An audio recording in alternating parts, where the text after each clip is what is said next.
So, last week, things happened. You know what? Since these are the folks of the hour, why don't you tell me what happened, Heko and Yogi? So we went into the cave and we went into the portal and we like floated around and found a library, sort of. Started throwing books out. Then me and Severus were way too obsessed with the library, so we went back into the portal. Mm-hmm. And the other party members fought the crazy beast thing. Yeah. While we just kept getting books. And then for some reason Heko just had to kill somebody. It was Heko's. Okay, it was not a joint decision. It was Heko's decision. Yeah, he tried really hard. Okay, Holy shit. I'm glad you cleared that up. All right, keep going. And he killed it. Yeah. And then, He's just throwing me under the bus like that. Keep going. And then Heko was like, we have to steal this ruby for some reason also, and I don't know why he did that. But, so we pulled the ruby out with his magic hand, and all shit broke loose. All the guards ran through the portal. I tried to stop them, but I messed up a little bit. Didn't work. And then they almost killed Max. Sent all of them through. Well, I'm very glad that we received this non-biased summary of what took place last session. There are a couple. So now me and Severus are stuck in here trying to figure out how do we get out of here. Exactly, yeah. It's fucked. There are a couple points of fact I just want to clear up on where things are. So one, 80 books, meaning every book, from the library are currently sitting in the cave outside of the portal. The rest of the party... There was a second shelf. You already Assuming they have took it been out. moved. We haven't pushed it through the portal Indeed yet. you have. You already yes. ordered the dominoes. I apologize. That's already... Extraordinary. You already ordered the... Are you sure we pushed the second bookshelf? I'm through the- 100% sure because I recall that, yeah, I'm 100% sure. As for Lars, Renesmee, Maximus, and your guide, they are at the base of this sort of hill leading up towards the cave, about a mile, I think we decided a mile away. Looking up, the Mongols did not chase, and now we cut back to Zednius and Severus in this strange place. My favorite one that Heko came up with is Out of Bounds. It's just perfectly describes sort of where you are. You are floating above with the power of Mage Hand in this case. You are floating above this labyrinth, which you can see through down into it. The darkness spell has faded, and slowly the Mongol warriors, a couple of them at a time, like maybe one or two, have returned by now. Most of them are remaining on the other side of the portal. So, what are we doing? Well, So when the rope came through and it got cut in half, what happened? Did it fall? Yes, it fell through the floor into the labyrinth. Okay. Where are me and Heko? Are we You're close to the floating bottom just portal? above. Yeah, you're floating just above the bottom portal, above How the many ceiling. guards have come through the portal? How many? Two. Because there were 12 total. Yeah, two have come So through. only 2 are through. Yes. Okay. They are standing near the portal, like within How long arm's has length. it been since they went in? These two came back through, like within 30 seconds. 1 second. No, don't do that. So it's been 10 minutes since that ordeal with the other party members. No, it's been 30 seconds. Oh, is Well, that how then long my darkness darkness lasts for? has- Okay, then yeah, yeah, it's still in darkness, I think darkness. you said it. Yeah, then it's still in darkness. I thought it was a minute. Wacky. Right. Do you think the other party got out, Severus? well, I don't You know. think so? You don't know? Well, How am I gonna tell? You're right. I don't know. So I've got this idea. All right. Apparently, we already shoved the bookcase through, so there went plan 1. Okay, yeah, that definitely was shoved through. Both of them were through. Okay, plan 2. Okay. Let's get ourselves going towards the top portal, like momentum. Yeah, Sev, you hear me? Let's be careful with the momentum, though, right? Right. Because it seemed like whatever came through was accelerated in momentum quite a lot. Yeah. So what I want us to do is we're gonna hug like true brothers, just big hugs, Okay. and we're gonna push ourselves through the portal, and then we're gonna get out of here. Okay? And we gotta be clever about this. Well, we don't have to be super clever. but I want to get us going first So, because we can I get a can't breakdown of miss. what the plan is? So the plan, okay, out of character, the plan is for me and Severus to be very close so we go through the portal at the same time, and for me to cast darkness with my last charges onto something on my person. So then as soon as we go through the portal, I How will you know teleport what us out direction you're with going? Dimension Door. Because we can see. That's what I'm saying. Get us going in that direction because you said we get momentum. Also, Dimension Door doesn't require you to see anywhere. You can just specify 500 foot in that direction. Sure, how would you even Yeah. know what direction to specify if you're in darkness? Let me read the spell. The problem is darkness is insanely disorienting. You know where the floor is, but everything else, I mean, you have no idea. Yeah, It can especially be a if space I can see or one I can visualize. No, So I just sure. imagine a place that I just visualize a place. yeah, and Sure. we So came just like up visualize the the hill entrance. on like a path. I so we can just visualize it's 500 feet. It's Sure. 500 foot range. So I visualize, like far away from the entrance because I don't know how, Okay. just far away. And you That can is the bring plan. one willing creature of your size who is carrying gear up to its capacity. Are either of you guys encumbered? nope. No. Okay. Do you want to recover? There were some items that were left in the office that had not been recovered yet. There was a obsidian lectern. There was some alchemist supplies. Now, all of this did suffer from a glyph of warding, so it's like scattered across this. Well, the lectern is probably really heavy, right? Yes, that did not go far. It did go flying though, rolling off into the distance.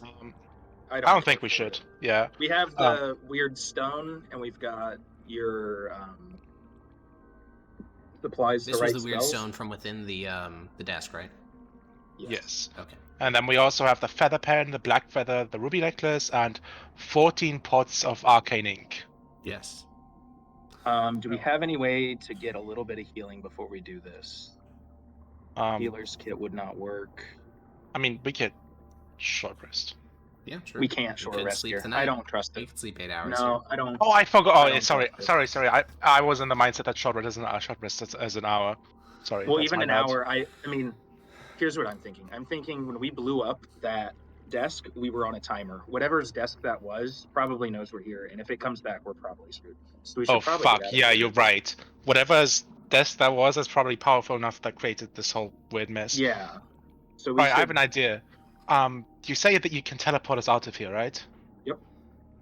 And you say you don't need to see specifically where we're teleporting for that, right? No, I've got a place in mind from when we came in. Like we were far enough when we first saw the entrance. We were pretty far away. Right. So I'm just visualizing so that. How about you go behind me and you like wrap your arms around my around me from behind, and you hide under my cloak, and I cast disguise self on myself to disguise myself as one of the guards standing down below next to the portal. So initially, maybe for just a short second before they realize there's something if it's slightly dark, off. then Well, right? I feel like the darkness is probably a bit too. I feel like no matter what comes through that portal in the next 10 minutes, I feel like they're going to attack. I feel like no matter what, the first thing that comes through that portal, it's going to eat. Even if it's an ally, like if they know the person, I would be disguising as one If of. it's a ready to action, they're just going to attack whatever it is that comes through. Well, they might. Yeah, but they might be able to decide between friend and foe. I feel like they wouldn't just attack anything that comes through. They might have like a superior coming through to tell them stuff, or they might have just an ally coming through to bring them, I don't know, fresh water skins. So I feel like if I disguise myself as one of the mongrels from down outside of the portal, so I look exactly like them, I'm gonna look bigger. So that means if you hug me from behind, that means your arms are going to be inside the illusion. You understand? Why wouldn't we just be dark? Because I feel like that's more conspicuous, and I feel like okay, these plans are both equally valid. I think your plan just is they have a short amount of time in which they hopefully miss their attacks, because they're definitely going to attack if there's a flying sphere of darkness, but they hopefully can't see in that. My plan is that we deceive them for just enough time so you can get the spell off before they realize you're even there. or I'm not who I seem to be. I'm personally, with my history of, infiltrating in a less Right. I mean, we can do your way plan. Oh, like I guess that. you do have a but- history of infiltration. Roll me an int check here, Severus. Sure. Just a straight in check. Yeah, Then. straight int check. 8. Okay, continue. I just think that they're gonna attack the next thing that comes to that door. I feel like they've given each other orders, like, because there were a lot of them. So the first thing, and they've had some time, so they might just be all hanging out around the portal and just attack whatever comes through in the next 5 minutes or something. You know what? You've gotten me out of a few of these fucked situations a few times, so I trust you on this. Okay. So we're going through You're with younger than me and less experienced than me in this stuff, but I feel like you kind of got the knack for this stuff. So let's do your plan. okay. We're far enough away that I'm gonna get us momentumed towards the portal. Okay. And let me know when we're like. I mean, 10 how much feet momentum from do the you portal. want? Because this plane, it's not infinite, 8. but it is quite large, so you could be going It literally seemed like we never really got a good amount of momentum through the whole thing. So just like walking speed, I like regular. Okay, I thought you 30 were trying to 30 throw feet yourself like per- 100 miles an hour into this fucking portal. Okay, No, Right. that's because good as soon as we go clarification. through, I'm going to. Well, I guess unless I do a held action, we can't just say as soon as we go through. Well, Yeah. unless I don't know how you would classify moving and then casting a spell if that's this part of the same action or not. Well, the no, you'd movement move, wouldn't- and then you'd have momentum, so you wouldn't Well- actually be using your action. You just save it. Yeah, like you wouldn't even move, right? Yeah, it'd be momentum. Like yeah. it's momentum.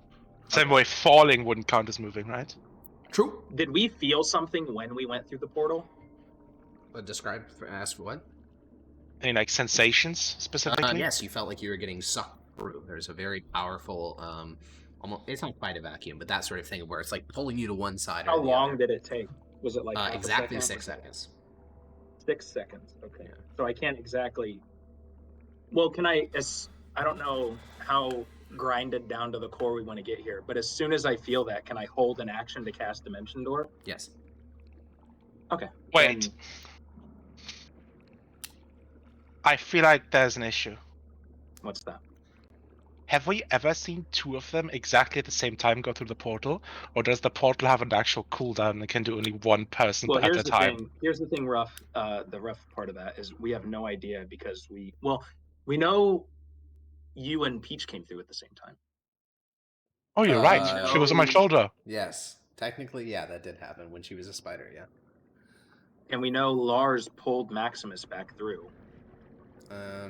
Kind of, yeah. Well, no, right? Didn't Maximus, No, wait, yeah, Maximus did not, he got through the portal on his own, right? He used, I don't remember. because I'm just thinking there's Yeah, no he did. way He Lars kicked reached his himself. arm and He pulled him kicked up. himself off of me. Oh, yeah, that's what he did. Okay, I was gonna say, I don't think anyone pulled anyone through the portal because somebody'd be losing an arm in the process. So yeah, I think Maximus got through the portal on his own. Okay. So you're afraid we won't be able to both go through at the same time? Yeah.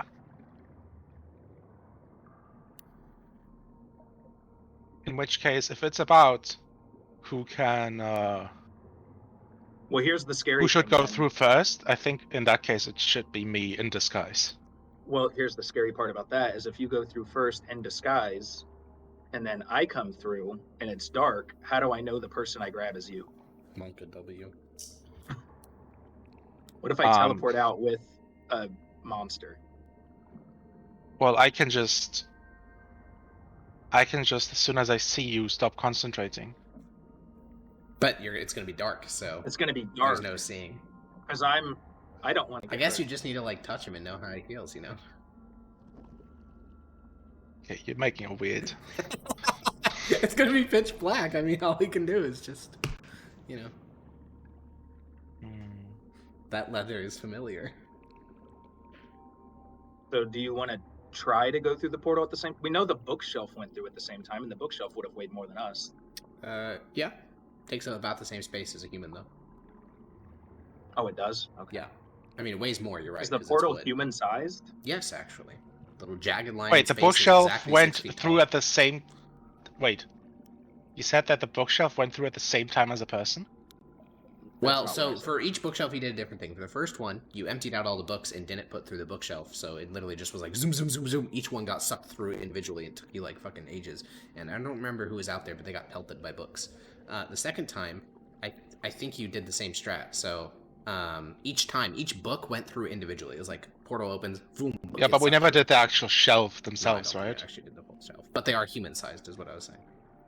So I don't know. how Well, that assists. I would say we could invisible, but if we invisible, I can't dimension doors, and I feel like dimension door's the only way Why we're can't gonna you dimension actually get door? out of here. Does it require line I've of already sight? used a spell. I've already used a spell. I've only got one spell. Big L. I used Yeah. invisibility at the beginning. Warlock haven't had a spell rest slots, Sag. Yeah.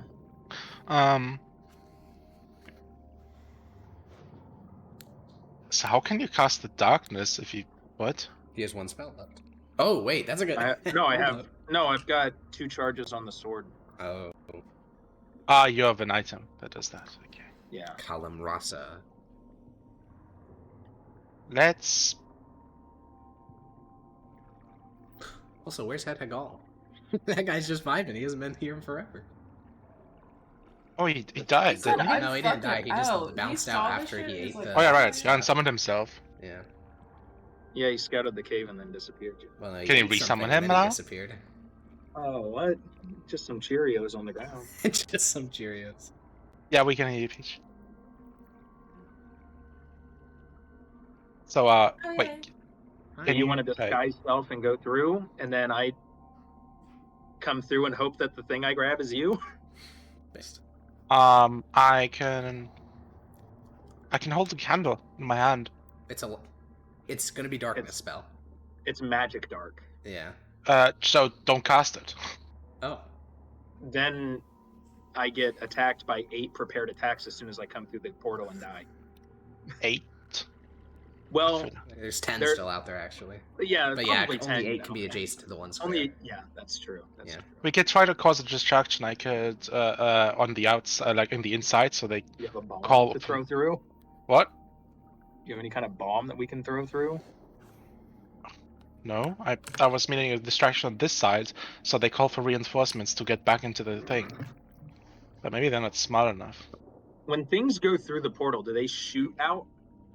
Yeah. Yes, correct. And the force Then seems to let's- be fixed. Like, so a small book got rocketed like 30 feet away, and a human just gets deposited 5 feet. So it's like a fixed force sucking things. to Okay, them. so I was thinking if we put the lectern in, it might shoot out and distract them enough, but That thing would probably just like because- flop 2 inches outside the portal. I could cast darkness on something, put it through the portal before us, and then but then it's the same problem of I don't know if it's you when I teleport. I mean, I was kind of memeing about the know what he feels like thing, but it is actually true. He would feel remarkably different than a, hairy, 7 foot How long tall. does it take me to reach around and grab the guy? Like, Just keep your how many grabs do I get in Oh, action? because you're still talking about going through the portal separately. Yeah, that's kind of complicated. I mean, I want to try to go through at the same time, but it seems like he doesn't think we'll be able to, even though we're 2 small little twink boys. You are that, yeah.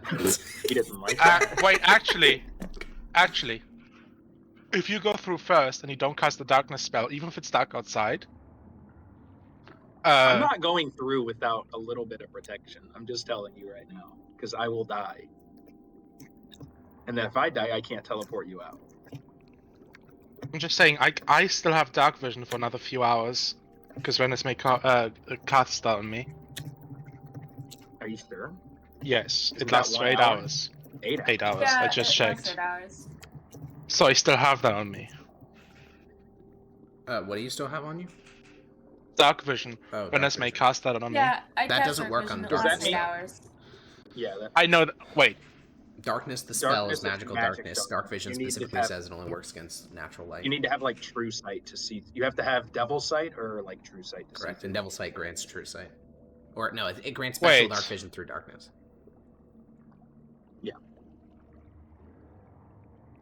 Creature with dark vision can't see through this darkness.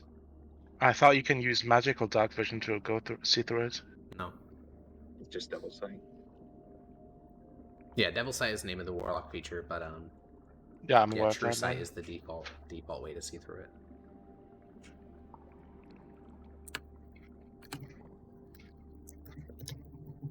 All right. So let's. Were any of the guards large sized? No. We saw their tokens. Yeah, they are all medium sized. Now they're on the very upper end of medium. They're like the size of a Rush from our other campaign, about 8 feet tall. But they're still medium sized. Yeah, maybe we just.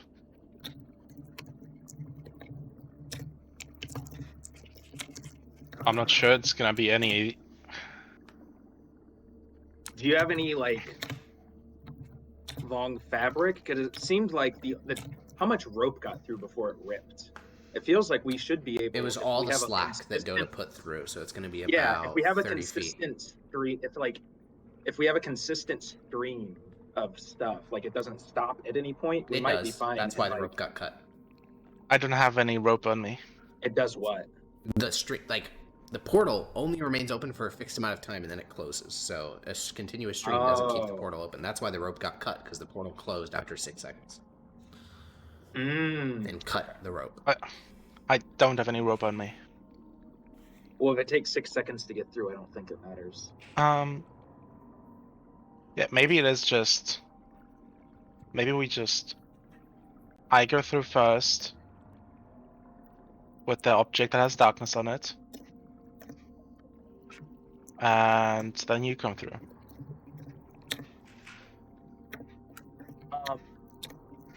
Now, you said it costs a reaction to drop concentration, right? Harkin, What? that's your ruling.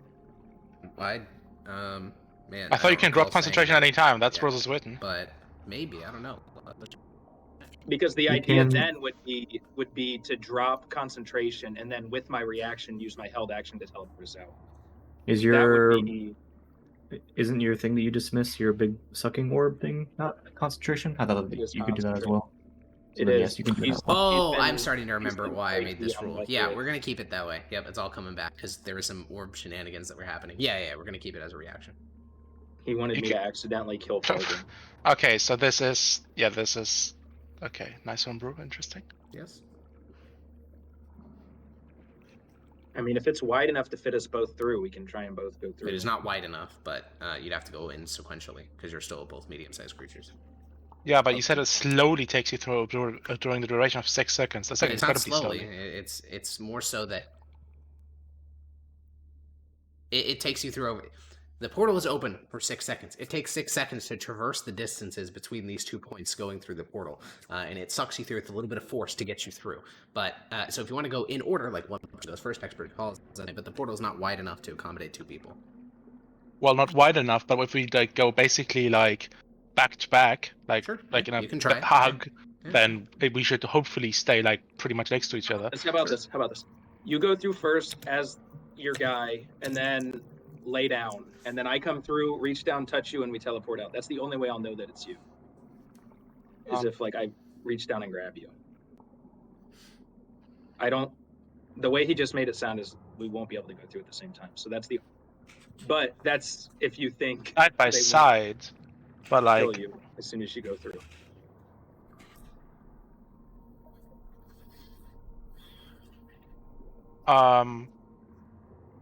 All right, I'll try to laying down is gonna make it a lot easier for them to hit me.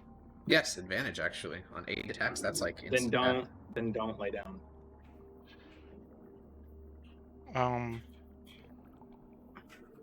Well, if I'm in darkness, I should be able to just try to hide. With a, But how do I grab you if you're hiding? we need a signal. that you can do in less than 6 seconds. That should be very easy. Yep, and pinpoint his. I mean, if you just make a noise, right? Yeah. Just whistle and I'll grab you. I'll grab the whistle and where that direction and then TP out. Did the portal make a sound when someone comes through it? Not really, no. Okay. So when you come through the portal, I need you to make a sound as well. Otherwise, I won't know Well, you there. It doesn't matter if you know I'm there or not. I'm gonna grab you and teleport us out. Well, but if I don't know you're there, I don't know how that I'm supposed to whistle. Oh, well. 'Cause Otherwise, I might whistle it'll be before pitch you're there. black. It'll be pitch black. I'm just saying, I don't want. Well, oh wait. Oh, I thought you were sending me through with the darkness and then you coming in after me. Not that you have the darkness and I come in through I thought you without were going it. through as a change person. Oh, okay, yeah, let's do that. Let's do that. If you think That's that better. works, but That's better. I'll notice that when there's extreme darkness surrounding me, because even like regular with my current dark vision, I should be able to see even if there's a regular darkness. But as soon as I can't see anymore, that should be my okay. that will be So my okay. look at that guard down there by the portal and be that guy. You look Yeah, down. The guard has a dragon for a head. He has a lion's tail, the legs of a cheetah, the chest of a boar, and the arms of a human being. What about the other guy? You look towards the other guy. He has a lion's mane. He has the legs of a crocodile, so he's pretty short compared to the other ones. He has a large, sort of spiny back, sort of like a porcupine, and then the arms of a human.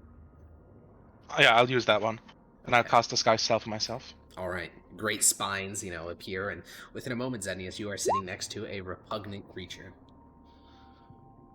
Also Severus.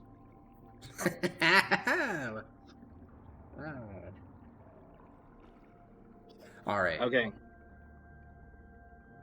So I want to be really close to him, so we go through sequentially, and so we're on our just 6 seconds before we go in. I'm going to cast the spell, so I know that we're definitely going through the portal.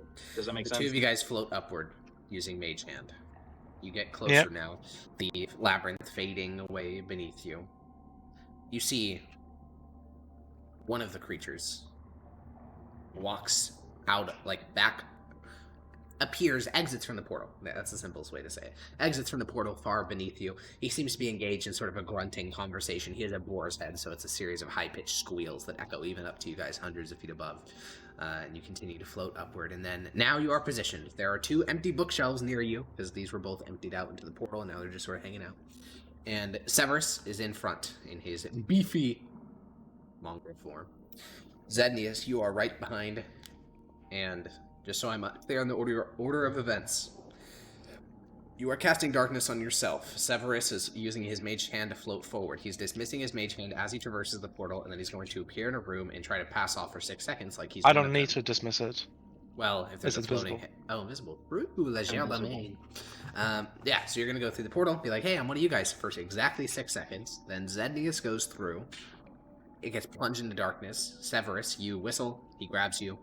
Dimension door. So you need to grunt when you go through or something. If they look at you, just go. You got to make a weird grunt noise that they're making. Okay, we're gonna do this in as real time as possible. I'm gonna get a little stopwatch. So the two of you guys float closer to the portal.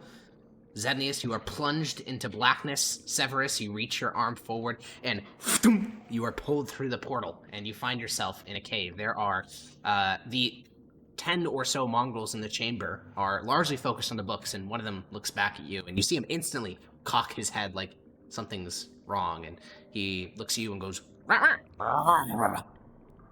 And I'll go, "Rah, rah." All right, the portal opens behind you. You are plunged into blackness. I go, All right, you whistle. I can't whistle very What's well. that noise? Zednius, you reach forward. Luckily, none of them were standing right next to the portal because they have no reason to suspect that you guys were in there. And then a portal opens, and you guys appear on the mountain. And I dismiss the darkness. We're gonna cut away. Still... Renesmee, Perfect. Lars, High fives. Maximus. You guys and the professor at the base of basically at the entrance to this valley a mile away. And you have been setting up camp. You needed a moment to, sort of process. I watched the last 5 minutes of the VOD, and when I'm like, what are you guys doing? Peach's just like, I don't know. And I think that's how you guys still are. Like, you've just finished setting up camp at the entrance to this valley, and everyone's like, Jesus Christ, what the fuck happened? But, I mean, as you were, you're just about to start cooking some stuff on the fire, and then the professor, he seems to be squinting, and you follow his gaze, and you see, walking down the valley is a mongrel and Zednius. He sort of like he's not looking at you, Maximus. The professor's still looking up at the slope, but he's like tapping you on the shoulder, saying, Lord Judge, What? Oh. look. Oh. Do you think they've come to parley? Perhaps give us back our prisoners. I'll get my longbow out. All right, you knock an arrow. What are the odds I can kill him before he kills Zednius? Does Zednius look like he's scared? No. In fact, I'm pretty sure he's touching me, right? Why would he? I mean, you guys already teleported out. You're like just Oh, walking okay, down the hill okay. now. Yeah, he probably Yeah. just like he looks probably very relieved. In Lars, How you far notice away that is he? Gore isn't growling, which he would be if they were Mongols. They're like at this point they're probably 300 feet away. They look confused, like they don't know where the camp is. So you see Mongrel and Zednius walking down the slope, like looking around for something. Lars is gonna whistle at Gore to go closer to them and kind of guide them Yeah. closer. Gore moves to the edge of the woods, does a few couple more sniffs, and then cutting perspective again. Severus and Zednius, you see Gore exit the woods, and he just looks at you. It's not a affectionate look. He's not like wagging his tail or anything, but he gives you like a nod of acknowledgement, and then walks back into the woods. All right. Well, we follow I him, think right? this must be where they are. Yeah. Yeah, you Yeah. guys follow him, and Is within there a reason you all aren't concerned? Gore would have been I able to think tell that- from the Mongols we fought earlier if it was one. Yeah, I think that that's Severus because, I mean, he disguised himself to get us in. well, So a few moments later, tramping through the undergrowth, a Mongol and Zednius emerge into camp. Gore, just sits down next to Lars. He is satisfied that this is whoever it is, whatever this mongrel is a friendly. I'll just go by like Zednius? usual Severus voice. Oh my goodness! I run towards the group. You guys made it out. Thank goodness. Oh, yeah. I'll gesture Zednius, towards the that- mongrel. who's that? It's Oh, it's that's me. It's Severus. I don't know why he still has the disguise up. It lasts an hour. It lasts an hour. I thought I You can might as dismiss well, it, huh? can't you? Or, Yeah, you can. You can do what you want. I'll dismiss it. All right, you dismissed it, and Severus is there. Both of them look healthy, happy, bookless, and dripping. Well, Flourishing. I do have explosion marks on me. I Poggers. did get yeah, exploded. singed. He's like singed across his body. Okay. Weird. I What have a happened back question. there? I have a question for the two of you. Huh? I have a question for the two of you. Yeah. All right. Yeah. Why did 12 of them bum rush me? For no particular reason? Well, we found this Do that chest and it exploded. It must have set off the alarm, and they all started running towards it. What exploded? So you cut out. The, It's like- the chest. Yeah, we We were got searching these this like desk. I'll produce the rock, and I'll say you got some wizard supplies. Yeah. But it I'll tell you- exploded. I'll tell you where the desk didn't explode. I don't know where it did, but I know where it didn't. In the cave, where we were. Yeah. So why did they run into the cave? Because Because the desk, when it exploded, shot through the floor and alerted them. I don't know. They all started booking it, so we were nervous that you wouldn't make it. Oh, I'm glad that you You're guys welcome to made it insight out check. alive. they definitely I like. don't know how you Roll an did. inside check for that. I just don't believe it. Yeah, you can roll an insight check. Why wouldn't I you mean, believe Zednius, that? you're just- pretty good at. I mean, roll deception, Zednius. Alright, You got a 'cause- pretty good charisma Because score. think about it, right? Exploding desk is not in cave, so why would exploding desk True. run It's to a fair cave? question. I mean, yeah. it's in the library. Wait. But let's just Also- reason this the No, same way. it's fair. No, Ruby just roll that insight. was Ruby that was pulled from the statue's eye wasn't in a cave. They still ran into the cave. Yeah, It doesn't he make can still sense either roll way. insight if he thinks you're hiding. Also, something. Maximus already swung his sword at the top, and noticed that they didn't run out or what. True. So True. It's more suspicious. Yeah, By the way, I I'm think it's- basically I'm backing him up in his life, so I feel like he should have advantage because I'm basically helping him. Nope, Yeah, it's still just yeah, his ability I to don't- lie. I mean, push come to shove. I mean, if you Wait, want, it'd be two like- separate deception checks. But yeah, just roll insight. Zednius, roll deception. You're quite good at. You're quite a skilled. It's two liar. people. I'm helping him. Yeah, I think he's fine. 15. Bozo, get fucked. Okay, so here's the thing. Insight is not a lie detector. You don't know, oh my god, there's a ruby on it. That's not how it works. It's just when Zednius is talking and Severus is talking, it's like when a kid lies. Like it's just like it's a little bit too much. Like it just doesn't make sense. They're kind of overacting a little bit. You're convinced there's something else. Obviously you don't know the specifics though. But the professor, he like kind of interrupts the tension of the conversation, steps up and says, "Well, I'm glad to see you alive. Did you happen to recover Well, Renesmee here, she was mentioning that some books had come flying through the portal. Did you recover any of them? No. We couldn't. They were guarding the portal guards heavily. were still there. Well, I don't know that they were. Well, I guess Then how did you get out? I disguised myself, and as soon Zednius came through, and we immediately teleported out before they saw through my disguise. I used some of my magic. You can teleport. Why didn't you teleport us to the base of the hill in the first place? Would have saved us 3 days of walking. There's question. It's a very limited amount of type of teleportation. Only works for 2 people. I see. So spellcasters have a limited Very amount of convenient. magic in and of itself. That's So unless it's very necessary in life or death peril, we do try Well, to. I will say the bunions on my feet would agree that it was necessary, but if you can't do it, I understand. Well, can I see those things that you've recovered? He's mostly pointing towards the stone and the necklace and the... Can you help us identify it? What do you mean necklace? I- I never I- pulled out that necklace. I can identify all of the Didn't story. Zednius specifically say that you guys recovered some stuff from the void? Maybe am I schizoid? Yeah, but he never said what we Oh, discovered. okay, sure. Then he would just I point did in your produce direction the and rock. say, I produced the rock to help with my Maximus. "Yeah." He nods and says, "I can't identify them. I'm no spellcaster, just a scholar." Oh, I can Oh, cast identify. That's no keep it problem. with. I'm not going to hand it to him then. I'll just kind of. Oh, he just looks at it and nods. Well, is there any reason to stay close to the mountain then? They may come out during the night. We should probably get some more That, distance between us and them. Yeah, that's a good idea. What? Did you find what you were looking for, judges? Did well, you not tell him what we the other two. found? Whatever we did get, and I'll pull out the black feather and the feather pen. I'll say it does seem to hint that the person there might have some links to the Raven Tyrant. I'm not sure 100%. But Did no you guys direct tell him what leads to we this saw? woman. Oh, I'm asking Maximus, Lars, because you guys have been with him like for 10 more minutes than us. I don't know if you told, because I don't know if anyone's told him about the portal and the, Nope. the civilization in Nope. there. Okay. nope. Well, if you all just kind of stare at me, I'm going to be like, oh, we found this, and I'm just going to spill that we found the civilization full of all those monsters. Yeah, he will and nod and society. take little notes when you describe each of the mongrels, and he seems utterly fascinated by this. And when you describe this sort of out of children, bounds nature, nursery, and- yeah, describing that kind of blows his mind. He wasn't aware that such a thing could exist, though. You can see him like writing some restart that sentence. You can see him writing some chicken scratch. There we go in his journal, and he seems to be like demi-plane and strange planar effects and things like that. And as you conclude your telling, he says, "My God, I know what it is." Well, not exactly. I have a guess. Oh, Well, the Raven Tyrant, legendary, as we discussed back in Fort Varus. And one of the things he was known for was as a dimensionalist, and a person capable of conjuring creatures to this earth and things like that. Perhaps you found one of his laboratories. A laboratory.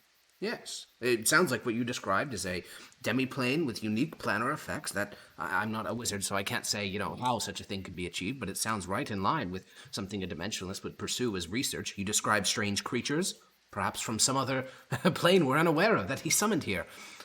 The other prospect is significantly more grim. They seem to be. What is the other They seem to prospect? basically be humans, so The they might have professor's been face darkens subjects quite a bit. he experimented upon. That would be the darker one. As I said, the Raven Tyrant was known to be a magician of many different schools, and one of them was transfiguration of the flesh. Well, given the modifications to these people who But how seem could they to still be all of- alive? He's been gone 1,000 years. it seems they were striving in the civilization. I think they might have been just entirely. Maybe when you say this is his laboratory, maybe there were the place they were in that seemed to be separate from his research laboratory itself, from his office. I think it was a glorified cage for him to experiment upon them, and they had their own portal that led out, but never led into his part of the realm, so he could observe them and study them from the outside. Maybe he just never returned, and they kind of just kept living their life, venturing out for supplies whenever they needed to. He nods and looks towards probably Maximus or Renesmee and says, "Well, then I'm afraid I failed you, judges. I don't think this brings us any closer towards your mysterious woman." Well, I'm not sure that you're to blame at all for that. This is the only ruin of the Woman Raven King I claims- know of. Perhaps the mysterious woman claims to be the Raven Tyrant, returned? Is you that think- possible? Do these tyrants ever kind of come back, a sense of reincarnation, or? You know, as I said, my understanding is mostly academic, but from what I know, there's a tribe called the, well, the Mithdosian name for them is somewhat derogatory. I believe they call themselves the Mkai. If we go there, they are natives to this island, as far as I can tell. Native in the truest sense, have been here since the days of the Raven King. Perhaps they could know more? Maybe they're his kin. Maybe she is like a far lost, far detached daughter. Could be. All I know is what are said by the Quaestor here, and I get the feeling he's not very tolerant of those not like him, so I don't trust his descriptions of them. Now that we're out of the cave, Zed, could you... And I'll pull out the feather pen, the ruby necklace, and the black feather and say, could you tell me if any of these are magical? I'll look down. I'll hold them and I'll look like straight down at the ground because I'm afraid that like we're still on desecrated land. Yeah, desecration is not what blinds you, it's the overpowering magical effects that were in that cave. But yeah, you can activate detect magic. You do not get flashbanged. There's no layer of desecration that hangs over this campsite. You guys are at a mile away from the cave. The feather, not magical.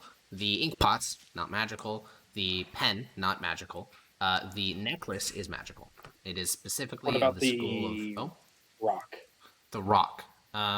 Yes. Can you give me the specifics of the description of the rock?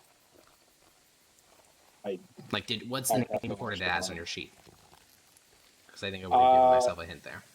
Or is it literally just rock? Rock from the other place. Based. Okay, I gotta check Good my notes then. one. Give me a sec. Yes, that is magical. I found it. Okay. What school? Specifically, okay, that's actually a good question. So the rock is... One sec. This may take a second. The rock is... Oh, that's unhelpful. One moment. If it's not Evocation. super relevant, it's fine. Evocation. The necklace, I don't even I don't think it is. I don't think it has a school. It's just magical. So all of that, no, but this necklace is, and so is the rock. I can identify them for you. Just give me a few minutes. And I'll start with the necklace. Yeah, I mean, as you're doing that, the professor is going to start hammering you with questions, Zendius. He's going to ask you about, were there any religious symbols? He's going to ask you, what did their culture seem to be like? How'd they sustain themselves? Was there any sign of, breeding? I mean, he's basically asking you, did you see him smashing? Yes. Or... Well, I didn't see them. I saw. Wasn't- I saw. We might have seen a nursery. We did see a nursery. We saw. We saw not hydroponic. We saw farming, kind of, sorta, right? Yeah, you did. There was some and very then there weird was a hydroponics. church with the Raven Tyrant and a ruby in it. That piques his interest, and he says, a raven tyrant with one ruby in its eye. At least that's what I assume it was. It looked the same. Did the statue look the same as the one we saw outside of the mountain? It's much more primitive. It's way more primitive, but it's close. Yeah, the one you saw looked like it was carved by an expert carpenter. Seemed to be some kind of derivative, yeah. But yeah, he will write this down, and then after he finishes writing this page into his notebook, he looks at sort of the top of the page and thinks for a moment and says, "Well, I guess all that's left is to name this strange people. It feels like mongrel isn't very fitting. I'm sure they have some much more dignified name for themselves." I Named can't after quite his speak their discoverers. language. Let's call them the Zednians. Very well, I suppose. Indians. Well, I don't. as Maybe- good a title I don't as hate any. it. Better than mongrel. Wait, maybe you should just call them, I don't know, about that. beastkin? That Be something also Mongrel seems... quite a lot. Zednians it is, and he writes that down at the top of his journal entry. And there's about a 10-minute pause, maybe 20-minute pause. Lars is catching a quick nap in the afternoon, and you step a bit away from the camp, Zednius, and ping Estegol, and a moment later you feel a weight hit your shoulder. He weighs a little bit more than usual, he's gained a bit of bulk to him. Is it bulking season for alcohol? Yeah. Oh He god. was lifting. Cultivating mass. Yeah. He just lands on your shoulder Um, and says nothing. Do you have a good time in there? Growing. And you had a little food coma. Could have used you back there. You are fine. I could see. All right. Okay. I want to know. Okay. How do you feel about going back in that cave, Hector? Yes. It was delicious. I want to know if those books Fucking are hell. still there. He gives you a mental image, and it's more of an emotion, not really a picture. It's just an emotion. And he, it's like he just ate his favorite meal, and like you said, food coma. He is so fucking satisfied right now. That staff was delicious. Meaning it was a very powerful magical item. Okay. He loved it. Oh, also, he'll flash you a mental image of his new form, and you notice he's starting to really take shape, as it were. Small. He's nearly 2 feet tall now. You got a little top sitting on your shoulder instead of my a goodness. blob of ink. Is he no longer tiny? Is he like? He is still tiny because he's so short, but he's getting close to the small category. He'll be able to be on your shoulder after that. It'd just be too much weight. He has squat arms with actual finger digits now. He has imp-like wings on his back. His legs are a little bit longer, but most noteworthy, previously there was an eye sort of floating around his inky mass. Now it's actually where the eye should be. However, there's one of them, and it's socketed just above this very rough outline of a nose, and it has black iris. And it stares into you as the image flashes. Oh my! You are growing. Do those wings work? Not yet. One day. Why would yeah, Hegel He's ever like need a small wings? little imp boy. He's getting closer. Right now, he's still like that's him when he's holding his mask together the best. He can still goopy. ink out. Yeah, he can always goop out if he wants to, but he prefers to be in that form. So as But that he's means sitting he on your still has shoulder, his- you feel like distinct little legs like hitting your upper elbow, like as he's like swinging his legs back and forth. There was a book in there. It was in Dwarvish or Dwarven. I don't know what you prefer. It's by like a man called Guthrat Gendin. It sounds like a not Dwarven name. I'm curious about it, but it got left in the cave. Was there a question? Do you want to go get it? I have no use for paper. But there's secrets in there. Silence.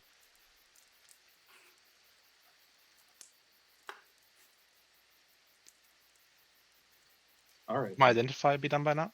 Yeah, it takes 10 minutes per item. But yeah, you can identify the stone as a sending stone. Okay. And the Oh, necklace, that's evocation? it is evocation, Yes. which that's why I had to check. It's very wacky. Wait, does that mean we can? Huh. That means someone can use it to talk to us? Yeah. Or us to them? I don't know how sending stones work. So the way that sending stones work is there are 2 paired stones, and you can cast sending to the other stone at basically no cost. Maybe we should And try we it out. have one of those stones. Totally not Yes, risky. You have Yeah. one of those stones. And the necklace is a it has the function of a clockwork necklace, though it's technically not made out of clock. It's just a ruby necklace.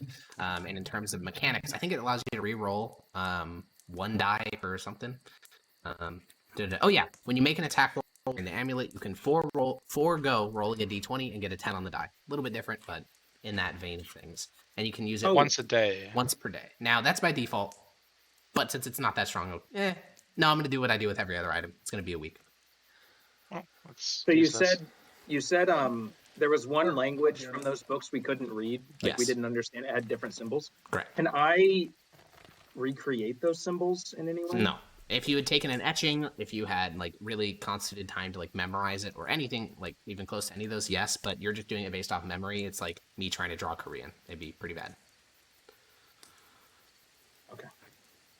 So what I do don't you want really to do with these understand the two? necklace. Can you describe that Yeah. again? So once per week, when someone tells you you need to roll an attack roll, so you roll a d20. Instead, you can just take a 10 As a result on the d20. as your result. So you roll, you Isn't just that get a 10. bad? Well, it's average. Oh. So Okay, so if it's you not bad or good, really, it's just average. really need an average roll and you can't, Yeah. you know. And you have to keep in mind got it. pluses. So for someone like Maximus, who I think is a +9 to hit or +8 to hit, that's an 18. Like that's a good 7. roll. A +7. Okay, a 17. Got That's it. a good roll. That's gonna hit 90% of the foes you have come across. Yeah, all right. The whole point is to guarantee it. Yeah. Oh no, it's +8. Yeah, +8. There we go. So yeah, it's only once per week, so it's not crazy good. It's just a neat little trinket. So what do Yeah, you want to do with the two okay. of these? The bonded sending stone and the clockwork. We're just gonna call it. First, First, I'll tell everybody what to do. what the items do? Yeah. You Yeah. share it. Oh, I'll say The professor eyes the sending stone nervously. well, the stone is. I have no idea what it's bonded to, so using that would be quite dangerous potentially. Why? Well, because we don't know who's in the other end. Can anyone We need track to us find with out. that stone? Sorry, That might be our lead. what do you say, Renesmee? Can anyone track us with that stone? I'll look at the professor. Do you think, Professor, that someone could, because of the bond between this stone and the other, that if someone had the initial stone? I'm not a wizard. This is probably a better question for Lord Judge Zednius or Lord Judge Severus. I'll look back at Zed and Severus then. Well, there I is a don't spell. Just having the stone would do it, but Yeah. they could try to locate object them. Yes, you Let's can locate try- objects within a certain amount of range, or there's a certain spell that's incredibly powerful and expensive to cast that would allow you to potentially look at certain objects that you're familiar with. This guy do be creating dimensions. It's possible he has with strong this spells. specific stone, they're like Yes, it is remarkably unique for a sending stone. Like the Empire, for instance. I don't know if you remember, this was a long fucking time ago. In session 1, the Master of Judges, Proconsul Lars Ignia, now Consul, he said normally we give people like you sending stones, we give you some sort of tablet. Basically, you guys would be permanently like locked into the command structure, so they'd have a way to contact you. But they've run out of them because of the war. So people like the Mythosian Empire, they produce these like fucking, constantly through a lot of like very powerful magic. However, this looks nothing like a Mythosian sending stone. It's like, it looks like someone just grabbed a literal rock like out of a stream, like a smooth rock, carved some symbols into it, which aren't meaningful to any of you, and then slapped a spell on it. So it looks nothing like a Mythosian one. See any benefit of keeping it? If it was used to track us, that would be far more dangerous than anything I can stand to benefit from keeping it. No, it doesn't track us. I mean, if they wanted to track us, there's a million ways they could do it. I don't know why. Yeah, if they would track us just using a familiar object, they could do that with the weird coins that lady gave out, or with this pen here, for example. I don't That's think. true. or a necklace. Judges, do we Well, the not already necklace. believe we're being trapped? And he sort of gestures towards the many, many ravens which linger in the trees. Well, always aside saying from that. the obvious, yes. He That too. slowly is nods and sort true. of scratches his neck. Reminder that every raven that comes into my range is dead. Yes, within 5 feet, I remember. Okay. I'll say that the necklace, like personally, I would have a decent use for it, I guess. But so would almost everybody here. I don't think it's too important who gets it. I don't think it's. How do we check what the pluses would be of every character? It's With the Well, attacks? it's a proficiency bonus, assuming you're proficient with the thing you're attacking with, plus the modifier you're using. it'll So say for your spell attacks. attack, Yeah. yeah. Lars has the best. Yeah. hit possibility. He has something crazy. Yeah, I Is it got like plus- I have +8 a with my +8. dagger. I have a +8 in my give this dagger. Judas. +7 on my Actually, bow. wait, you should all have relatively the same plus, because you'd all have 20 in your Because we're all magic the same skill and then level. proficiency. Yeah. Or 18, yeah. So unless anyone has any magical... Oh, wait, Yoda does have magic. But yeah, also +1, +2s. That kind of stuff. I don't think it matters too much. I mean, it's just whoever wants a little added bonus. It's once per week. It's not a huge deal. Yeah, I don't care. You can take me out of that. I'm not. Okay, I mean, the professor I will think that extend you his time guys for are it if better nobody at else it. wants it. So I personally think Thank you. I'd like to use it You can. You need. I mean, because it guarantees me, pretty much guarantees me a sneak attack. True. Yeah, I don't care. In that Unless case, Max or Dota have a counterclaim. Well, I'm sleeping. Lars snores even louder. All right, yeah, let's add it to your sheet. I'm already on Next- it. Oh, great, then you're fine. You can do your thing. Yeah, the black feather are not magic. The black feather, the ink pen, and the arcane ink. I mean, the arcane ink's kind of magical, but not, it's just arcane ink. Yeah, the rest of them are not magical. They're literally just something to write with. So the professor, he sort of sits down and says, "Well, the obvious question is, what now?" Suppose we could try to go to the Mkai, see if they know anything. Certainly. I think that's a good idea. All right. Well, good night then. Yes, Maximus. All right then. Before you Sorry. before you go to bed, I believe if we're doing any kind of watch or guard, you have that bracelet of warning. Just let's be aware of that. Oh yeah. Did I tell all of you about this? I don't think so. I know that you have new Yeah. things, and I know you've got that magic thing there. I got this right here. Now, note, this will not wake me up before something happens. It will wake me up as something is happening. I don't know about you, but I don't want to have it wake me up as Zednius is getting his throat slit. Right? It doesn't negate the need for a watch. It's simply You guys wake also- all of us up. You guys are also 1 mile away from the fissure entrance. It will just wake us all up when something bad starts happening, even if it's completely silent. So, Doesn't it start glowing or something? well, it just wakes all of us up. Magically wakes you. It does not It specify just the wakes method. us up. Just straight up wakes got us it. up. So, I have don't you know. It used doesn't it? glow. Oh, Hasn't so you been haven't used yet. tested it before? Nope. Okay. It might glow. It might make a really loud noise. It might just, oh wow, you're awake. Maybe it shows you a mental image so horrifying that you have no choice but to wake up. Yeah. And then it keeps you up. Perhaps. Yeah. And then you never sleep Maybe. ever again. Maybe it shows you the Nice. image of a natural one. Yes, exactly. Well, a watch is established. Gore is a critical component Wait, of that oh. watch. Before we go to bed, I would like to pull Severus off to the side, away from everyone else, at some point. Yeah, Just sure. celebrate. Yeah, Renesmee gets nice and cozy underneath the boughs of a tree. The professor drifts off. He's already mumbling of, these strange creatures in the Zedaceans or the Zednian peoples. And then you can pull Severus, just a little bit away from the camp. Don't want to get too far, but within the light of the campfire still. Uh-oh. What's up? Uh-oh. Fuck. What? You trying to beat me up or something secretly? Hey, Peach. Yeah? I didn't take enough notes on it. I never know on what. I know what you're talking about. He forgot. I watched the All right, silence. Wait, about Hush. what? He forgot. It was It's so okay. long ago. It doesn't matter. He forgot. I'm confused. He needed Sorry, to. You guys I'm needed confused to as tell well. Severus something, and Maximus totally forgot what it was From the about. there was a guy in the Oh. town that you visited. Severus, hold up. Severus, maybe.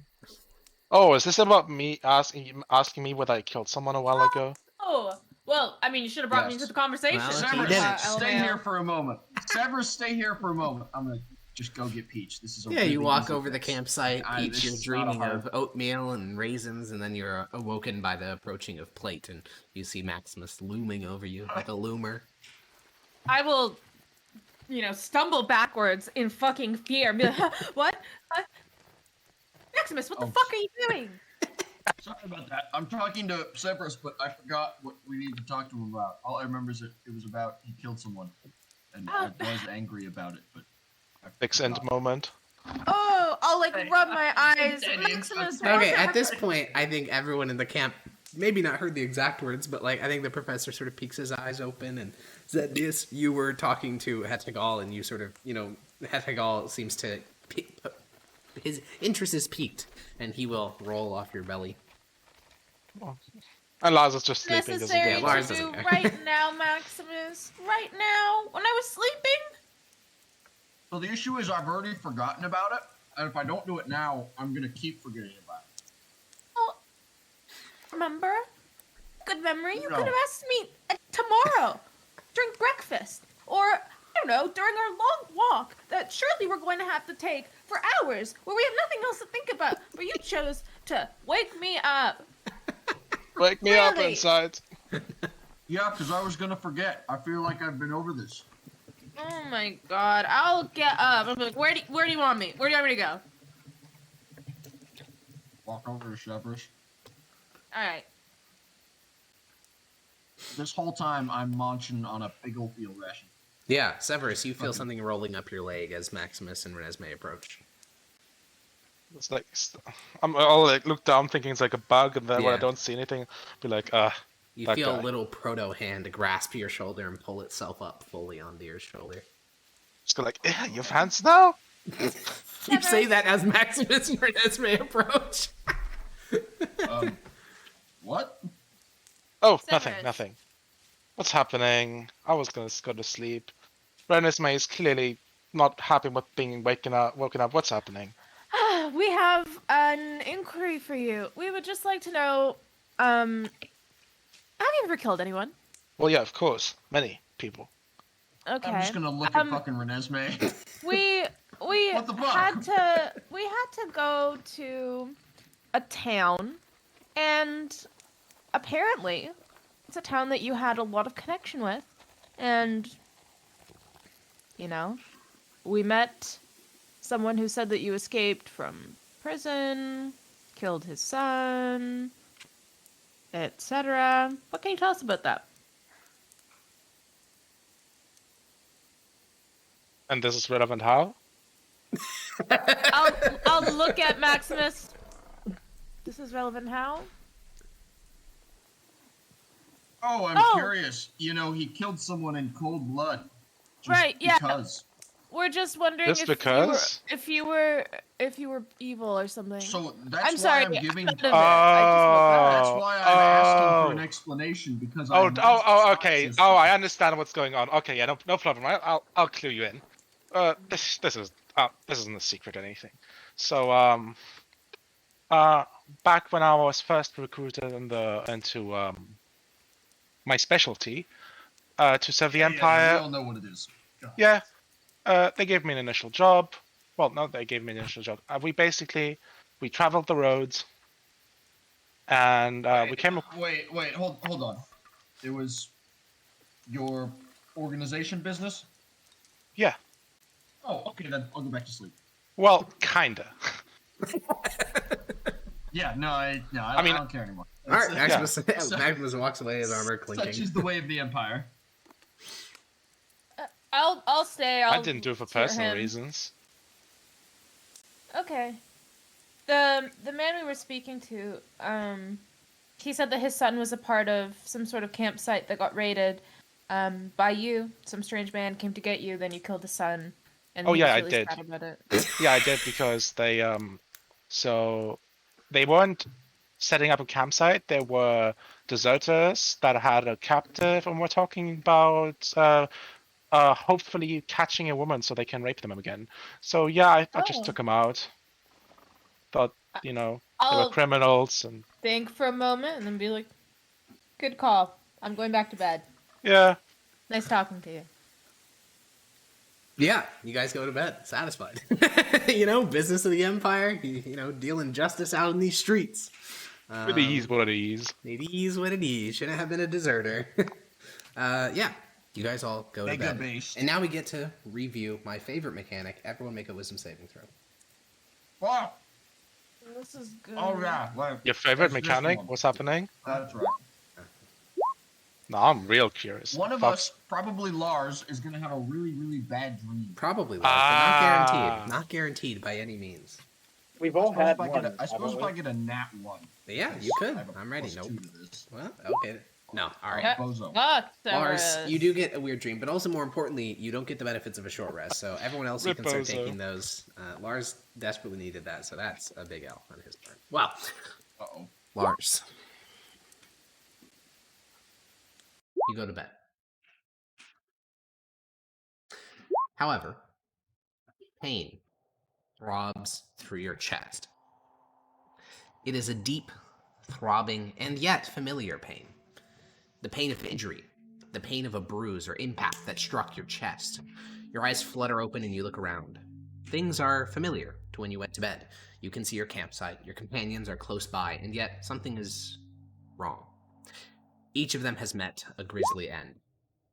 Zednius has a dagger jammed into the edge of his skull, brain leaking out from the temple. The skull of Severus has been crushed as if by some immense weight. Maximus has been flayed alive, blood still spurting out through gaps in the muscle underneath.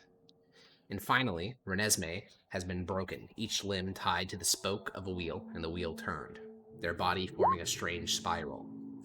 Then you see a flash of movement, Lars. A hand descends towards your face. You awake, your heart pounding, blood trickling down from your nose, and a single word echoes through your mind, though you're unsure of its origin. Leave.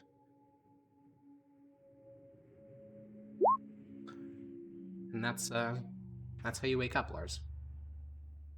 Jesus. Okay. Okay. I assume you're just gonna get this to yourself, share with nobody, okay? Yeah. Okay. Alright, well, hey, that's just what it is. Sometimes you see everyone that you know die, and you're told to leave. That's just how it is. So, the following morning, you all awaken. Ooh, we're alive. Yeah, you're all alive and you're up in the mountains. Morning. Yeah, you guys stretch and wake up. The professor is there, getting ready. Can I get up a little early and just look at the perimeter of our little campsite, see if I can forage some berries, survival check and all that.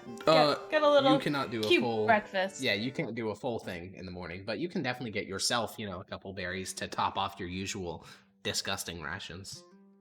Okay, that makes me happy. Yeah, the professor's also awake early. He seems to be Big digesting. rations are amazing. Yeah, for you they are. He seems to be digesting the information received, and as you guys are waking up in the morning and you just start making your way to the campfire to pack up camp, the professor sort of stands up and he says, "Lords and Lady Judge, I have a request. Yes?